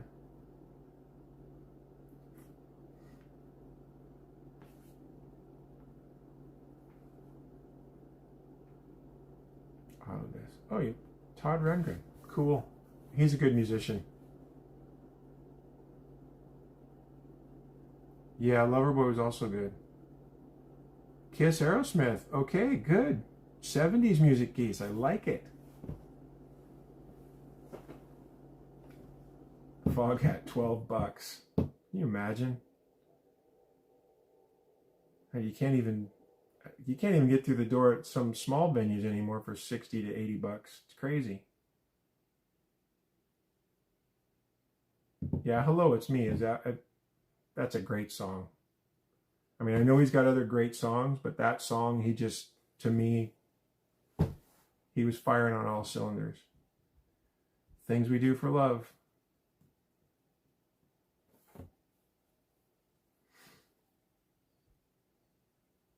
Yeah, I thought Bryan Adams was good. Oh, cool. Paul Stanley. Nice. Oh, wait. Yeah, okay. I remember now. Your wife's uncle. I stopped. I went, wait. But I remember what you told me, Geese. Yeah, Kiss Aerosmith would be a good one.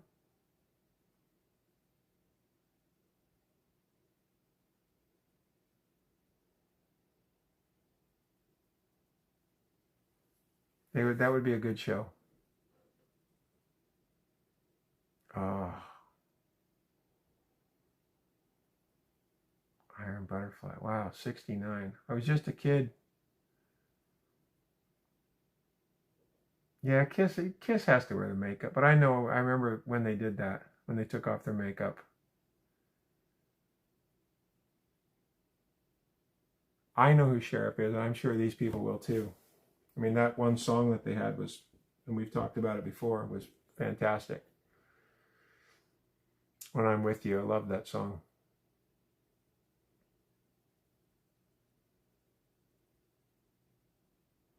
Nitty Gritty Dirt Band. Didn't they do, I mean, I remember them, but didn't they do Mr. Bojangles? Was that not the Nitty Gritty Dirt Band, or was that somebody else? Driver's Seat.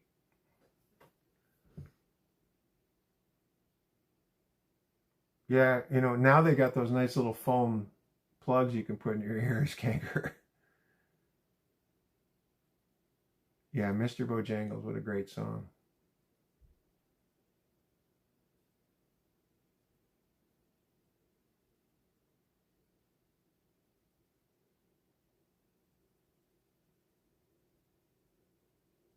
That's a good show. Nitty Gritty Long Beach area. Nice. Man, you guys have all seen way more shows than me. Sniff the Tears. Driver's Seat. Did I get that wrong? Asleep at the Wheel? Oh, I'm sorry. Thank you, JV, for pointing that out. I screwed that one up. Tears for Fears was good. Are good. I think they're still around. I think they still play.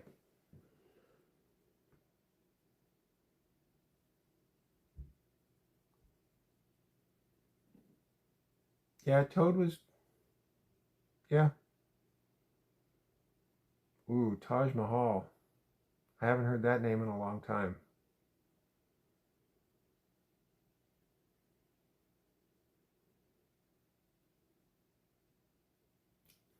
My favorite song by Night Ranger is When You Close Your Eyes. I love that song.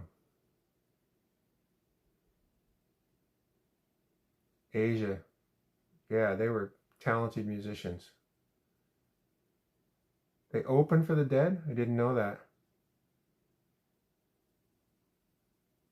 Queensryche, yeah. Wow. Well, I've seen what people come up with when they talk about music. Yep. Sister Christian. Yeah, Night Ranger was big for a while. They still tour. I don't know where their tour's at now, but I know they were out on tour this year, I think.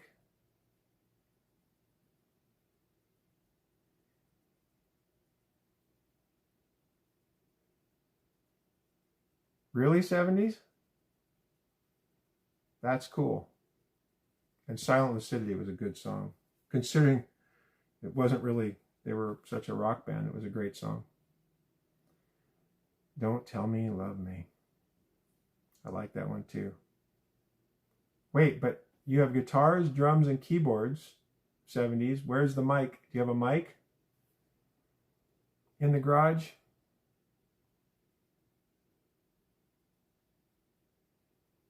Yeah, mobile phones are, real life's way better.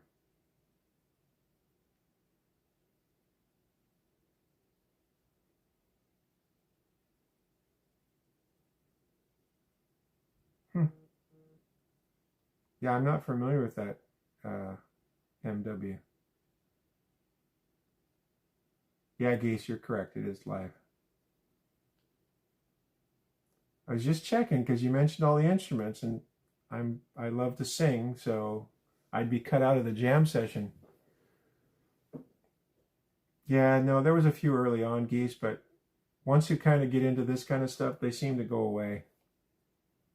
Yeah, no, it's okay. You know what? If you just ignore them, most of the time they will go away.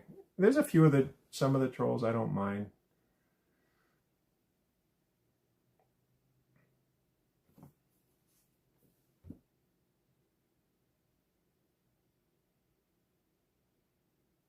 Oh, nice. 2 tickets. I saw Eddie Money live uh, at a little place called the Coach House in San Juan Capistrano. Seats like 300 people. Super small. Oh my God. We didn't mention Styx yet. And Shaken is another great song by Eddie Money. But yeah, 70s, if I show up at your house and you're going to have a jam session, you got to have a microphone for me so I can sing. Not that I sound any good tonight, but I love to sing. Yeah, Styx is still touring. They don't sound, Tommy Shaw still sounds pretty good.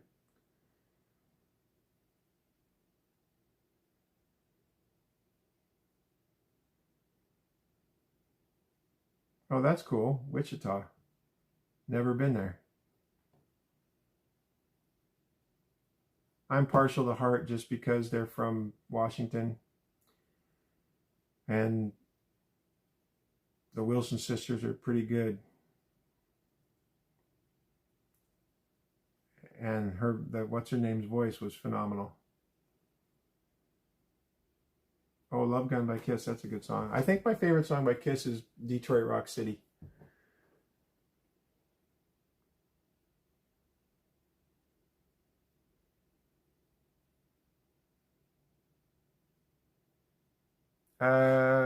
Yeah, Neil Peart's a great drummer. Um, I think that Dear Edwin Starr, yeah, good one. So, Sean, have you ever heard of Buddy Rich? Fantastic drummer from way back before the 70s, probably in the 50s and 60s. But I agree, those are all great drummers.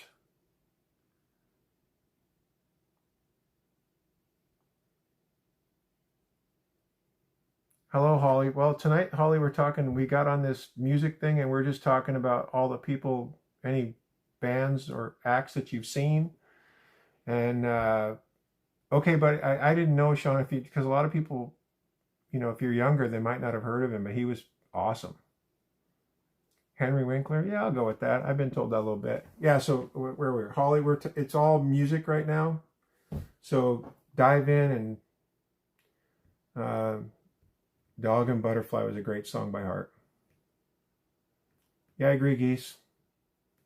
Yes, Phil Collins was a drummer, an excellent drummer. Kanker, I am not.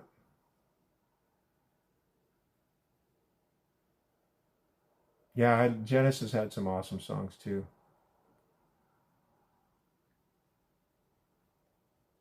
Yeah, In-A-Gadda-Da-Vida, wasn't it like 18 minutes long?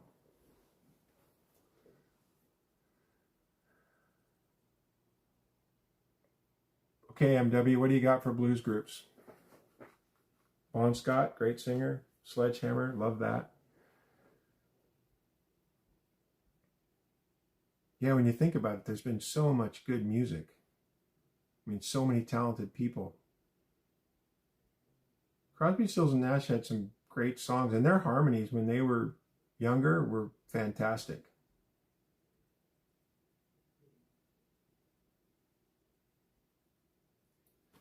I like Peter Gabriel.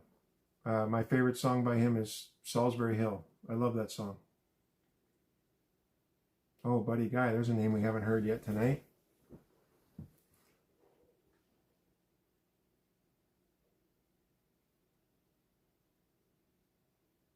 I don't have any mods right now. I'm still trying to figure that out, what to do about mods. Wind was blowing, time stood still. Eagle flew out of the night. Yeah, I love that song. I don't know why. Just something about the guitar and just the mood, I guess. I mean, I love the lyrics, but there's a mood that it has, and I just really like that. Yep. My heart was going boom, boom, boom. He said, son, grab your things, I've come to take you home.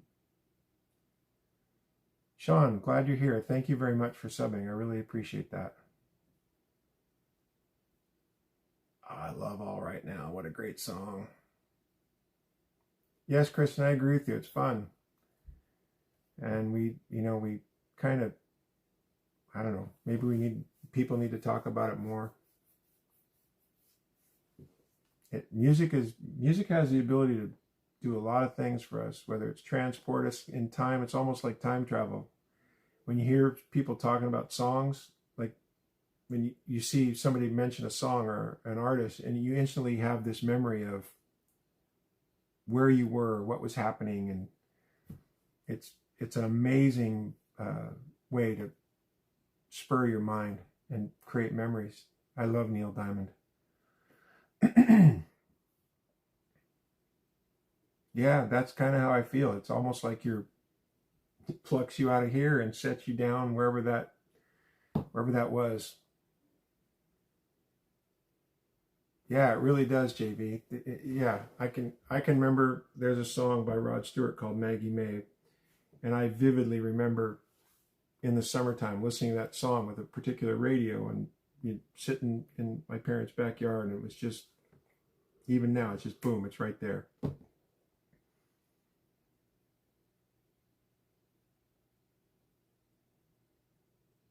Yep, exactly the song, Kat. Oh, I haven't heard of King Crimson in a long time. Saving Silverman. Oh, I've seen that movie. I got to go back and watch it. Neil Diamond was in that movie? Canned Heat, Going Up the Country. And my favorite song by the Allman Brothers, Jessica. What a great song.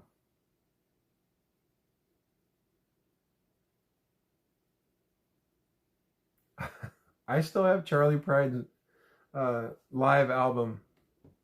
Charlie Pride, he was a great entertainer.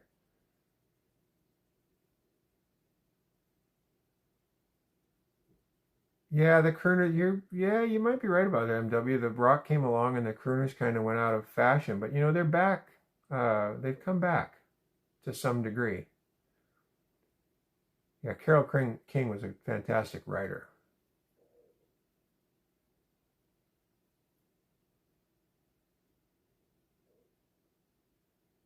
Hmm. Yeah, Charlie Pride was good.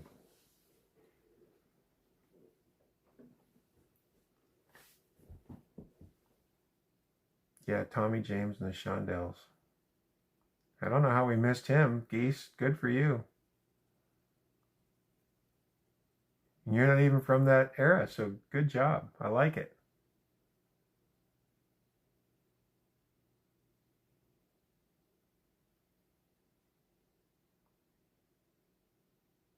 Don't worry, Geese. I knew who you meant.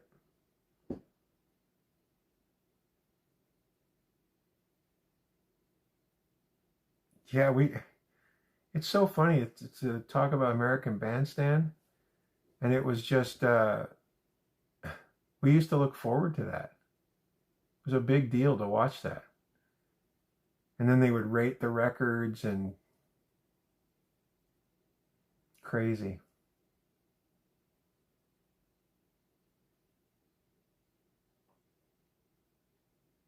Yeah, classic country, awesome. We didn't mention David Bowie yet, really? Oh man, how do we leave him out?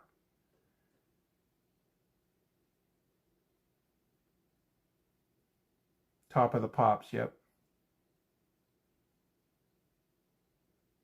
Yeah, Dick Clark and American Bandstand, classic. And I guess you mean Prince, right, Kat? Elton John was Hair of the Dog. Yeah, Thin Lizzy. Yeah, they were excellent as well.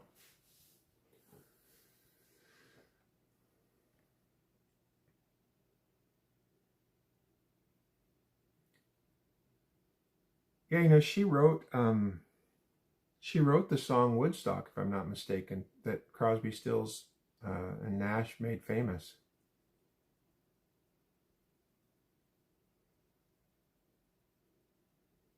Oh, I didn't know that, MW. Teen dance shows. Didn't know that.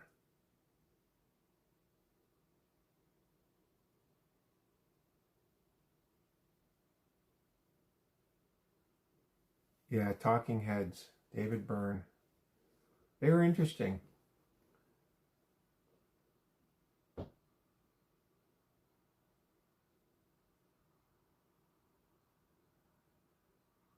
I do know, I didn't know him personally, but I know who you're talking about when you say Randy Savage, yes.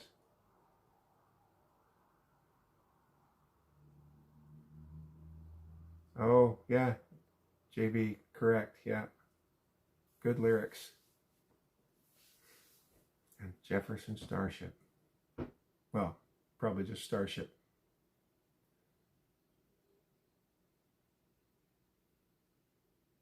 Kanker, you got all the lyrics down too. That's pretty cool. I like that. Alvin Lee, what a great, and there's a guitar player that we forgot. Great guitar player. Alvin Bishop.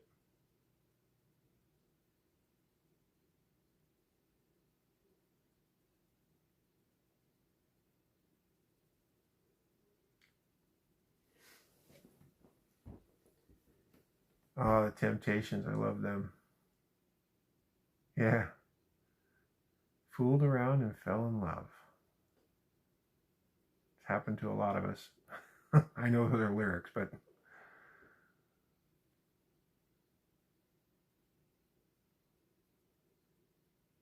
uh, XTHO, we're talking music tonight. and reminiscing about 70s, 80s, 90s music.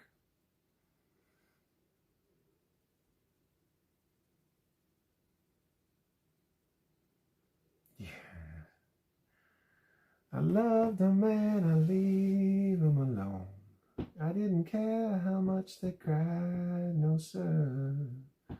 The tears left me cold as a stone. Yep, love that song, Geese.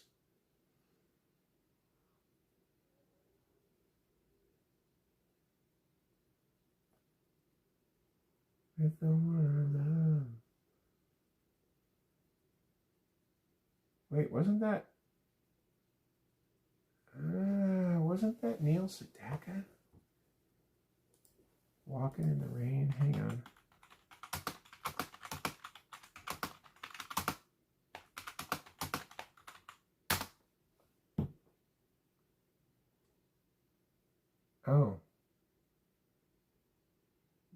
Oh, by Love Unlimited. Sorry, my mistake. I was thinking of something else.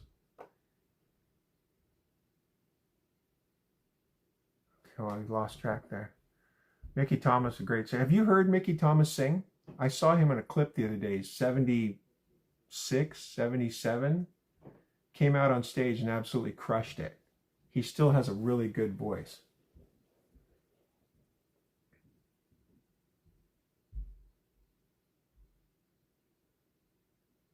Yeah, I couldn't believe I had not seen him perform in a long time. And when I don't know where the clip was from or where he was performing, but he was still really good.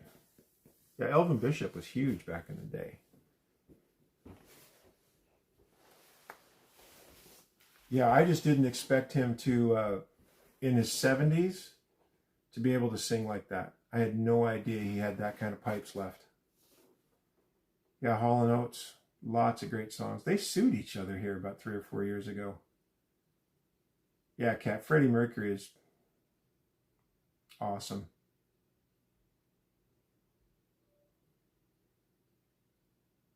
Bugsy Malone, wow. MW, you go way back.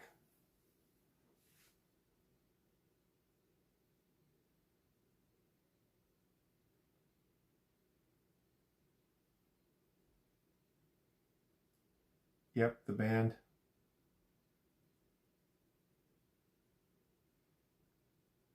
Yeah, it's too bad they ended on bad terms after all those years of being together.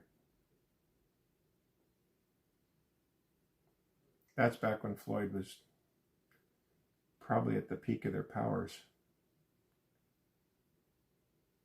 in terms of popularity, I guess.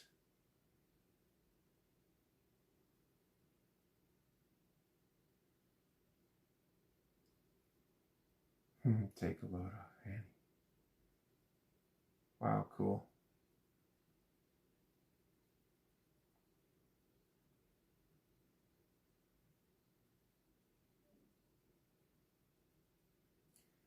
Kanker, man, you're full of, you got lyrics down pat. Sorry, I gotta turn around here a little bit, get comfortable.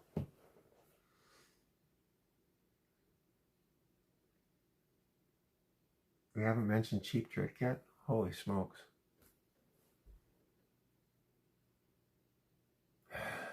That's funny, X2. Little Ziva Stein, hello.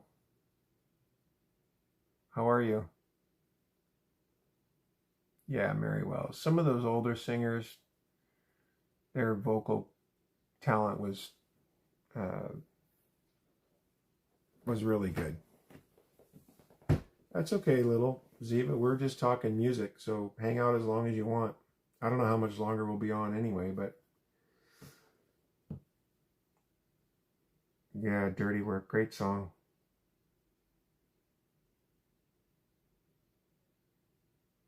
Yeah, I haven't heard JV. I haven't heard, so that's cool to see that they can still people can still sing. Oh, Shout at the Devil, really? Oh yeah, I guess that got a bad rap, unfortunately.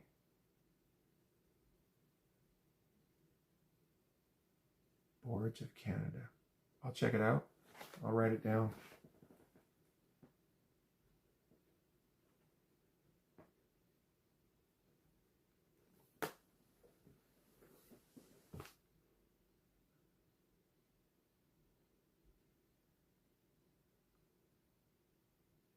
I'm behind the wheel. Yep, the Deacon Blues.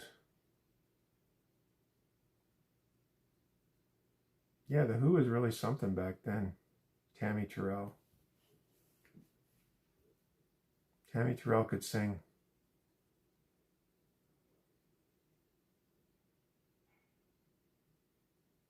I haven't seen Christopher Cross sing lately, but I heard somebody else say that that he can still sing. Yeah, the Stones for sure. I love REO. My favorite song by them was "Roll with the Changes." That the live version that they have on video is fantastic.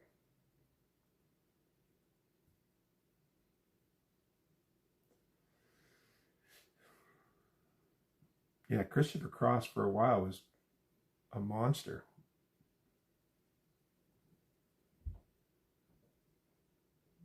I love Pat Benatar. She's still out tours and tours, goes out and tours, and she still sounds pretty good. I mean, she's got to be 70.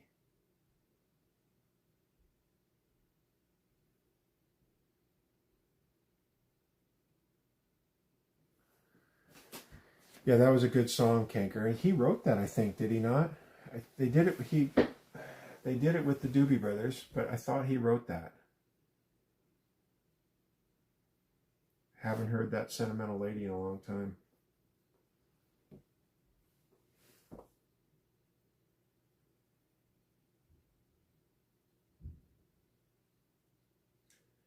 I ain't blind and I don't like what I think I see. Absolutely. Great lyrics to that song.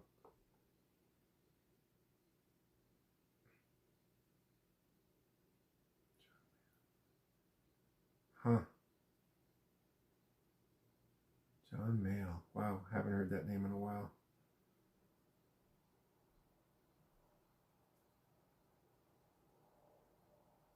Kim Weston. Ziva, thanks for stopping by. Come back again. And you can jump in and tell us about your music.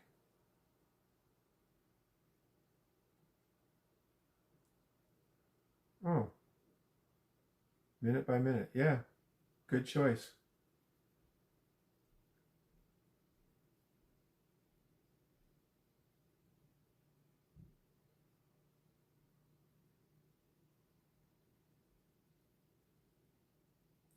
It's kind of popular. Yeah, Elvis was semi-popular for sure.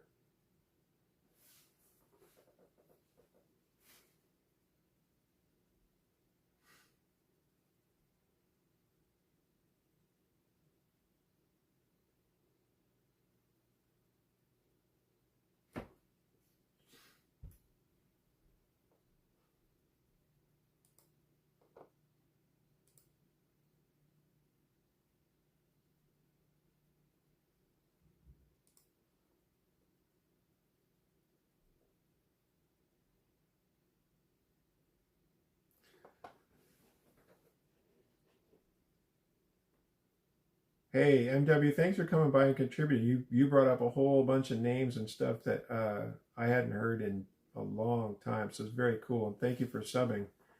We've talked about music on here quite a few times. They're kind of free for all, but this is it started with the little game that the '70s chick thought up or brought to us, and then here we are, like an hour and a half later, still talking about music. It was fun. So thanks for coming by. I appreciate it. Oh, Kinker, that's a great song. And USA 10cc, yeah. What type of music is my favorite to sing? I like to sing rock music, but my voice doesn't necessarily lend itself to that. I'm better probably with more easy listening stuff. My voice suits that, but I enjoy singing rock. There's something about that release of being able to just belt it out. I did a cover of a Van Halen song. It's on YouTube somewhere, but Big Boys Don't Cry. That was in the Kanker. You remember the when they did a song called Jaws? It was a spoof, and that Big Boys Don't Cry. They used that in that song.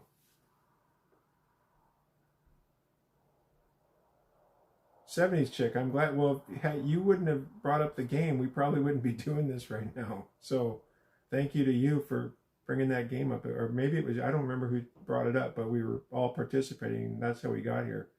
It's a lot of fun.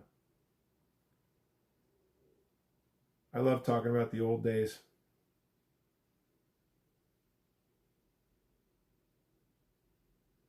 I Want to Know What Love Is was an excellent song, too.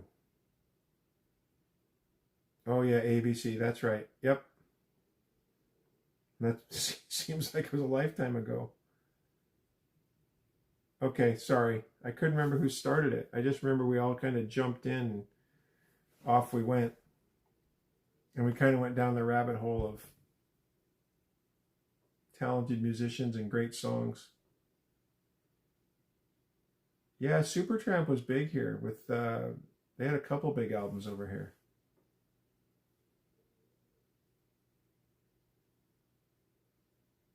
Don't feel old, cat.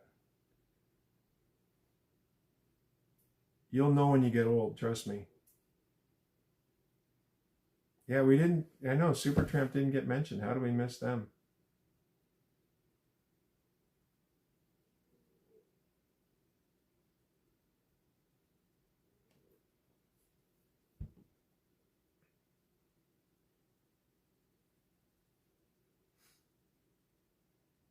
Yeah, the British invasion, which started in the '60s and then just kind of continues. Did we not talk about Dire Straits either? No Mark Knopfler.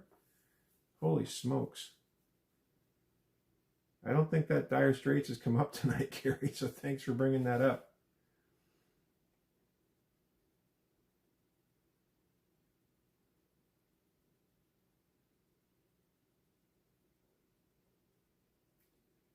And they sent you away, teach you how to be logical. Yeah, they did. I know when Money for Nothing came around, they overplayed them, but still, that I don't know how we overlooked them tonight. Yeah, the Logical song was a good song.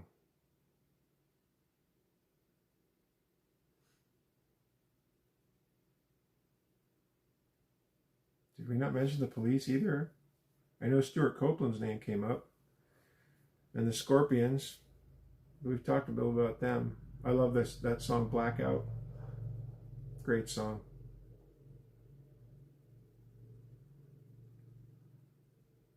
In fact, I think they opened the Moscow Music Peace Festival with that song, if I remember correctly. Back in 88, 89, something like that.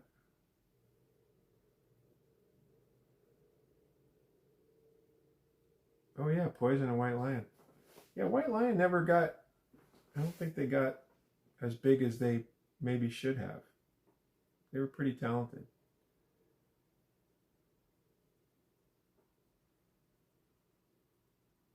I clean my coats, they're coming to take me away. Oh man, you listen to Dr. Demento, 70s chick?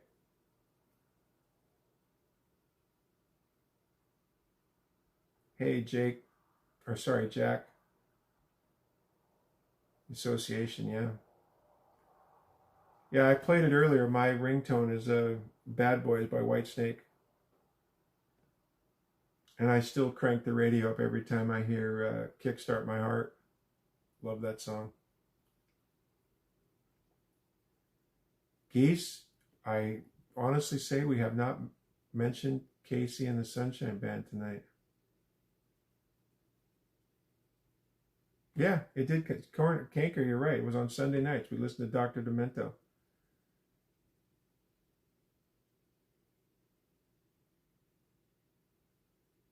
I don't know. Dr. Demento was a different guy.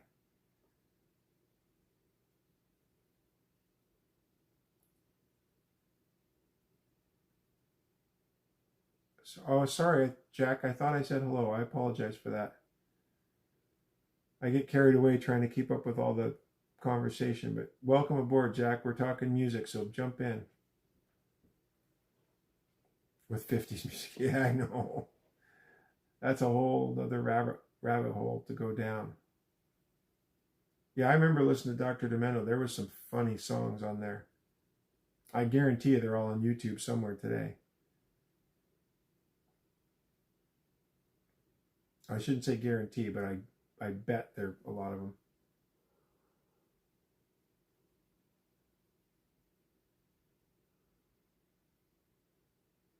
Weird Al, yeah. So like extents, I don't know that, Jack. Sorry.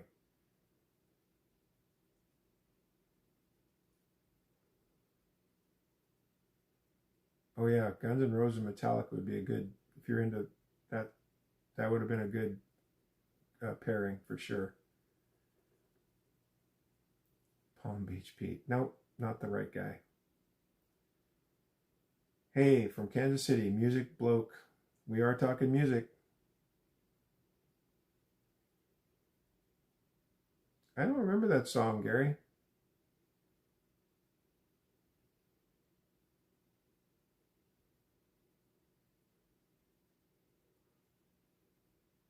Now, if you played it for me, I might remember, but off the top of my head, I don't remember it.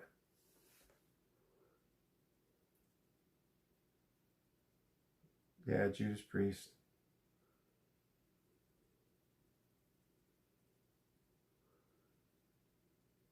I love it that Geese has got the whole. You got it, man. Oh, I know. I've had it. I had it happen to me one night. I had my radio playing in the background, and I got dinged like 10 or 11 times. Well, Geese, of course, Van Halen. I'm a huge Van Halen fan. The Beastie Boys.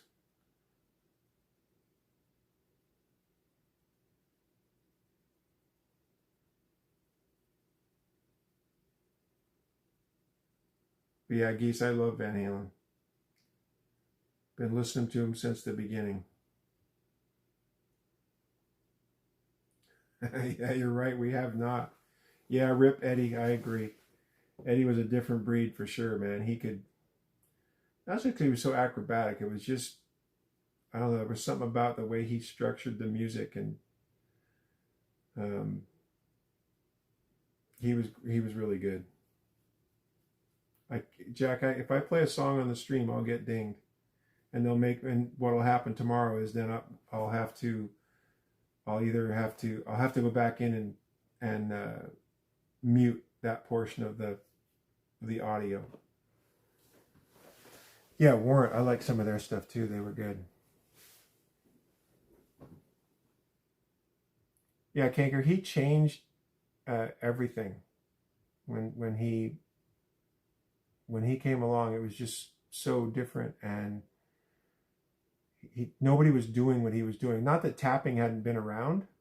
Tapping was around, but he just did something different with the whole thing, and it was just, he changed everything.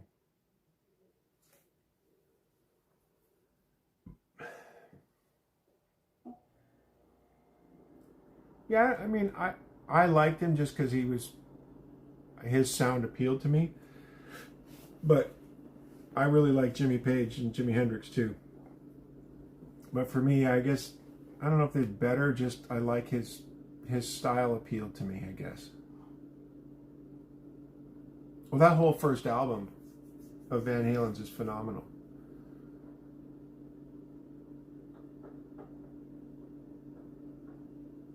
And then everybody wanted to be Eddie. Favorite 70s film or show? Oh, man, that's tough. Because Magnum PI started in the 70s, so I'll go with that. I know it went into the 80s, but it started in the 70s, so I'll go with Magnum.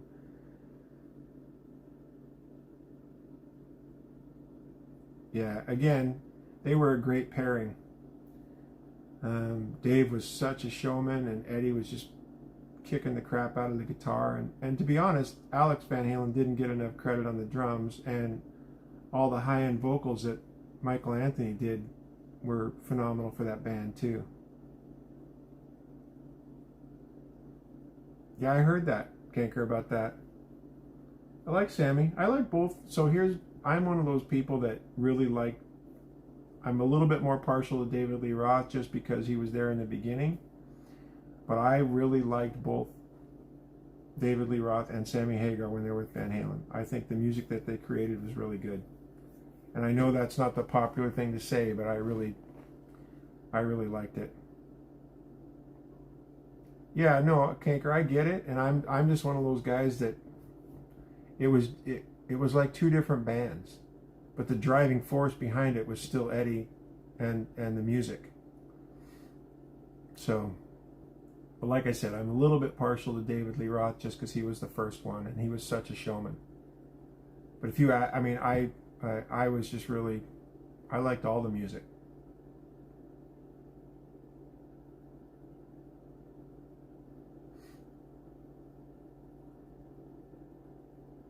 And I don't, you know, people get into feuds about that stuff, and I'm just like, you know, they made the choice. I thought the music was great, and I mean, I saw them with Sammy, and it was a good show.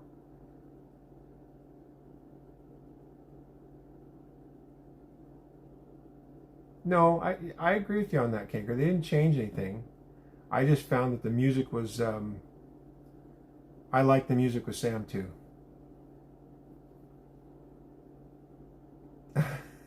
That's okay, 70. I mean, this is fun for me. Yesterday we had a really good, uh, it was an inspirational night. People were talking about stuff and trying to inspire people to do great things, and you know, it was fun.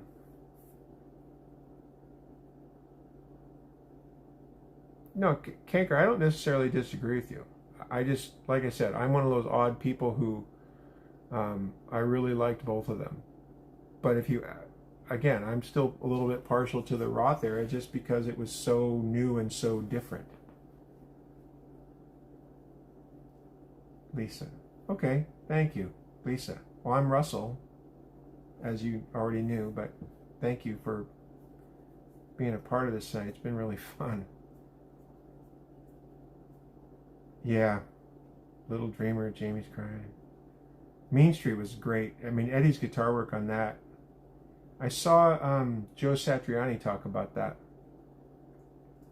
And Katie, nice. Joe Satriani was talking about the intro to Mean Street, and he said it was one of the most difficult things to play. Yeah, no, I agree with you, Kanker. I do agree with you. And hi, Kat, or Katie, sorry. And Lisa. Katie and Lisa. Nice. Yeah, this has been a lot of fun. I really enjoyed it. Yeah, no, I mean, I did a video about David Lee Roth some time ago, maybe 3 months ago, where I said he was one of the best frontmen ever. And most of the people agreed with me. But there was a few that's like, oh, no, he was whatever. I'm like, no, man, he put on a show. David Lee Roth put on a show. I mean, he knew how to entertain people. And he was so arrogant and so just, I mean, arrogant in a good way. He just came out and just, man, he's saying, I'm the guy. And he really performed.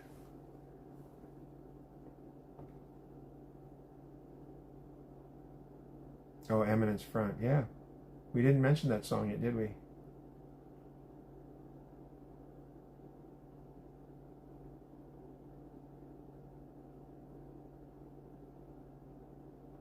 Oh, Motorhead. Yeah, a lot of people love Motorhead. I'm not. I don't. They're kind of okay for me, but the people that love them, they love Motorhead. Rabid fans.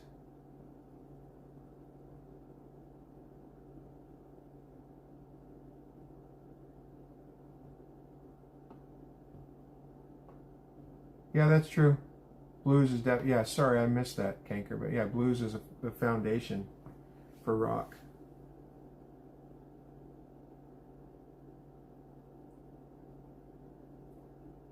Okay, so Geese, do you like the song Right Now? So if you want to go look up my name and type in that song, uh, you'll find a cover. Type in Van Halen's Right Now by my name and see what you come up with.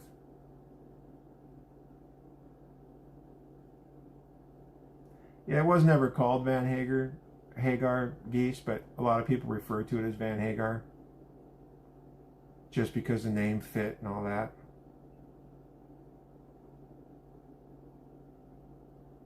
Yeah, Ozzy was pretty phenomenal when he was younger. And he wrote some great lyrics, actually.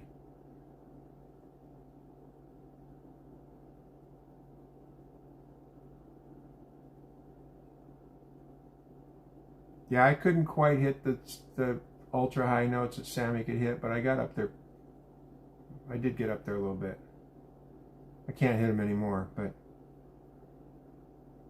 partially because I don't sing it up anymore, but also just because I'm older. Yeah, Dio was good.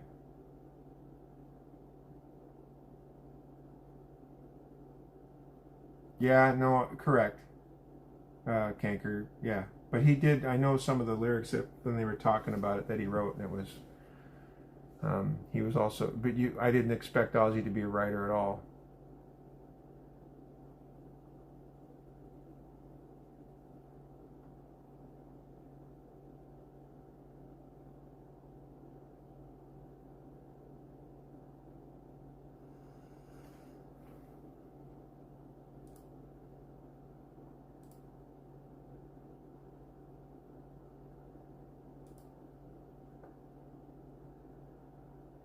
I love to sing. I grew up in a house that, um, where we had a lot of stuff to work with and be able to sing, and I love it.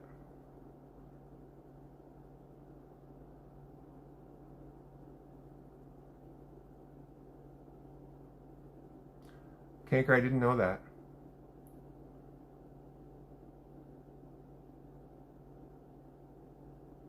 Yeah, I didn't. I thought I was under the impression, based on the how I'd heard interviews, that he was writing some of those lyrics. But that's good to know. I didn't know that.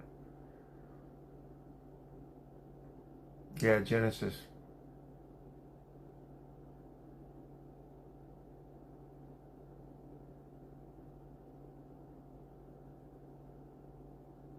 Geezer Butler. Yeah. Okay. No, that's good to know. I don't know why I thought the other way, but yeah, it's me, Geese.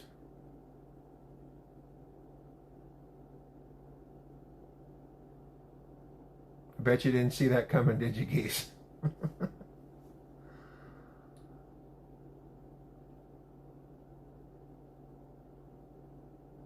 Thank you. That was a long time ago, back in 2001, two, something like that.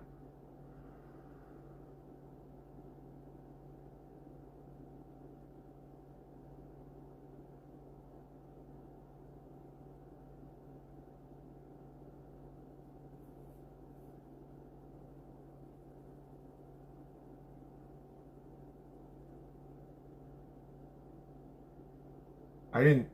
I know about music, but I don't know some of this stuff. I didn't know about the half step and all that. I love hearing that kind of stuff. I love hearing the musicians talk about uh, how they came up with a song, or stuff like you're talking about right now, like it's a half step or whatever. I like hearing that stuff and why they did it, how they did it, and how it changed their sound. I like to get into the inner workings of what they were thinking about when they were creating the music. To me, that's fascinating. Huh, interesting. Yeah, Geese, you are correct. He knows a ton.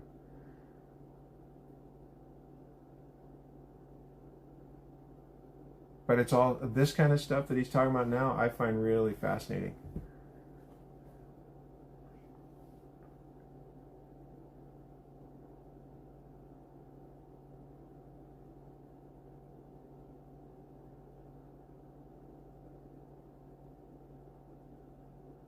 Yeah, I've heard about what Eddie did with his tunings and stuff. When I was watching his son, Wolfie, talk about that, and he was talking about how the different tunings and stuff that he used.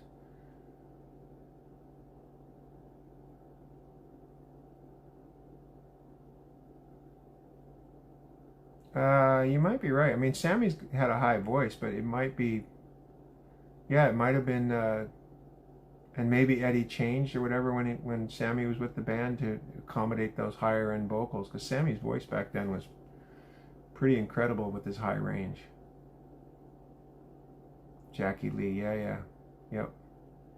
Yeah, Zakk Wylde came along quite a while after that.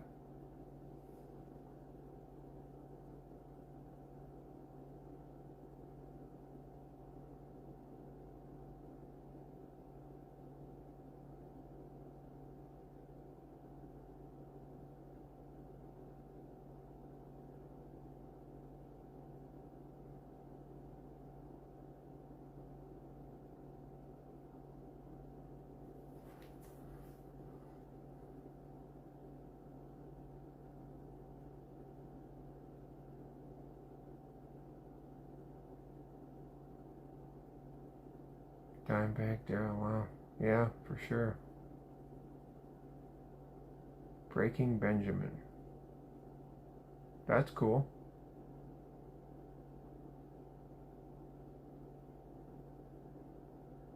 Yeah, Zakk's quite the player. I saw him on a tour, 15 years ago? Maybe? No, maybe not quite that long. 12, 13 years ago. It was called Generation Axe. And he toured with Steve Vai and Nuno Bettencourt, who's quite the musician as well.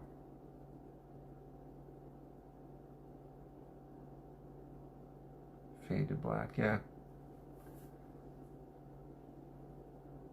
Pink got nominated to the Rock and Roll Hall of Fame? Has she been around that long? Wow, I didn't realize she'd been around that long. Trent Reznor, yeah. And Pink, when she was younger, I don't know what her voice is like now live, but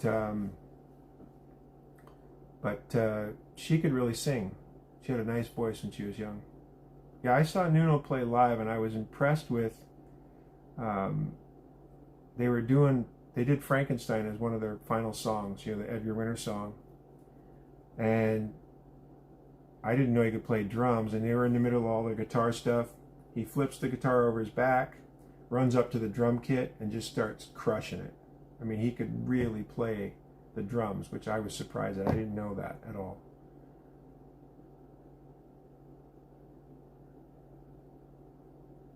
Yeah, I haven't seen her. I've seen her do the trapeze stuff, but I hadn't really heard her sing lately, so I didn't know what her voice was like anymore. But I know when she was young, it was phenomenal.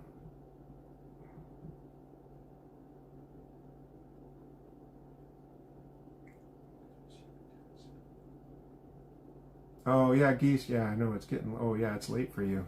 It's late for me too. But Geese, come back. You're always welcome here. And hopefully, I will see you tomorrow. And you need to get some rest because it's late for you.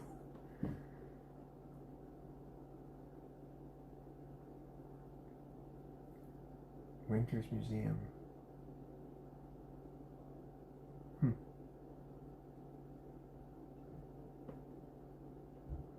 I mean, it's getting late for me too. Holy smokes.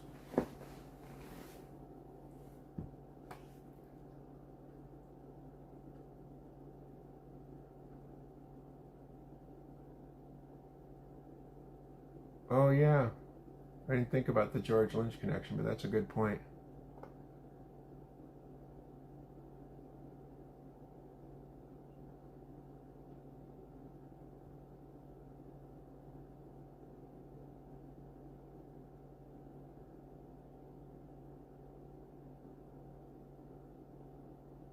Yeah, Canker. No, this has been a lot of fun. You're you got a lot of knowledge about music. This has really been fun. And please come back. I mean, we don't always go this route. Like I said, last night was all inspiration, but I love music, so I'm always up for that. Kristen, thanks for coming by. And I'm glad you had fun here. Please come back. 70s, let me hang on. Don't leave me yet because I didn't answer your question. Yes, they do. I have two. So one's at my feet right here, under my desk, and the other one,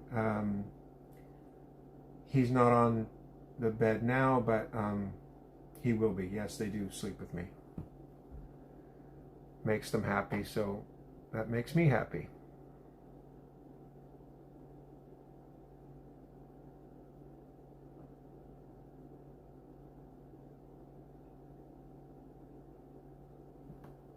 Yeah, I should probably sign off for everybody too. I really need to get to bed. I can't believe we've been talking about this. We've been going for like 2 hours. This has really been fun. Canker, I'll give you this one right here, man.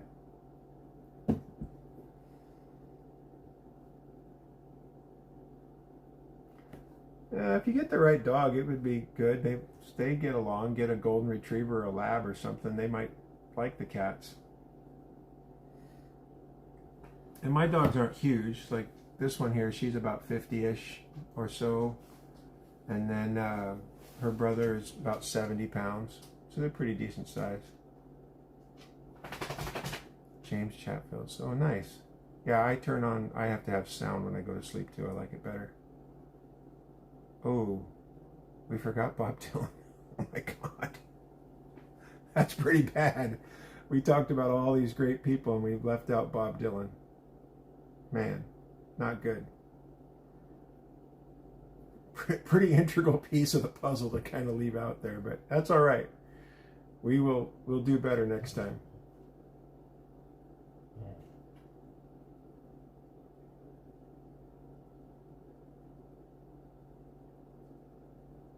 Okay, on that note, I should probably sign off. Chimes J. Chatfield.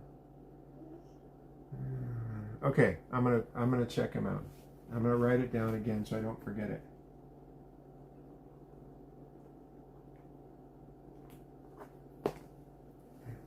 Okay, I really do need to sign off. Thank you so much, everyone who's still here.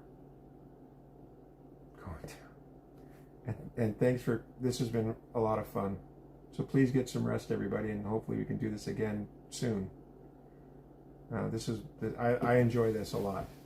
But anyway, I'm going to sign off. Thank you all for a subscription and just for hanging out. I don't even really care about the subs. This is fun. So thank you for being here. I really love it. Hey, I'm just about to sign off. Bass Chatfield. Okay, got it. I'll still call you 70s even though you introduced yourself. I like your handle. It's pretty cool.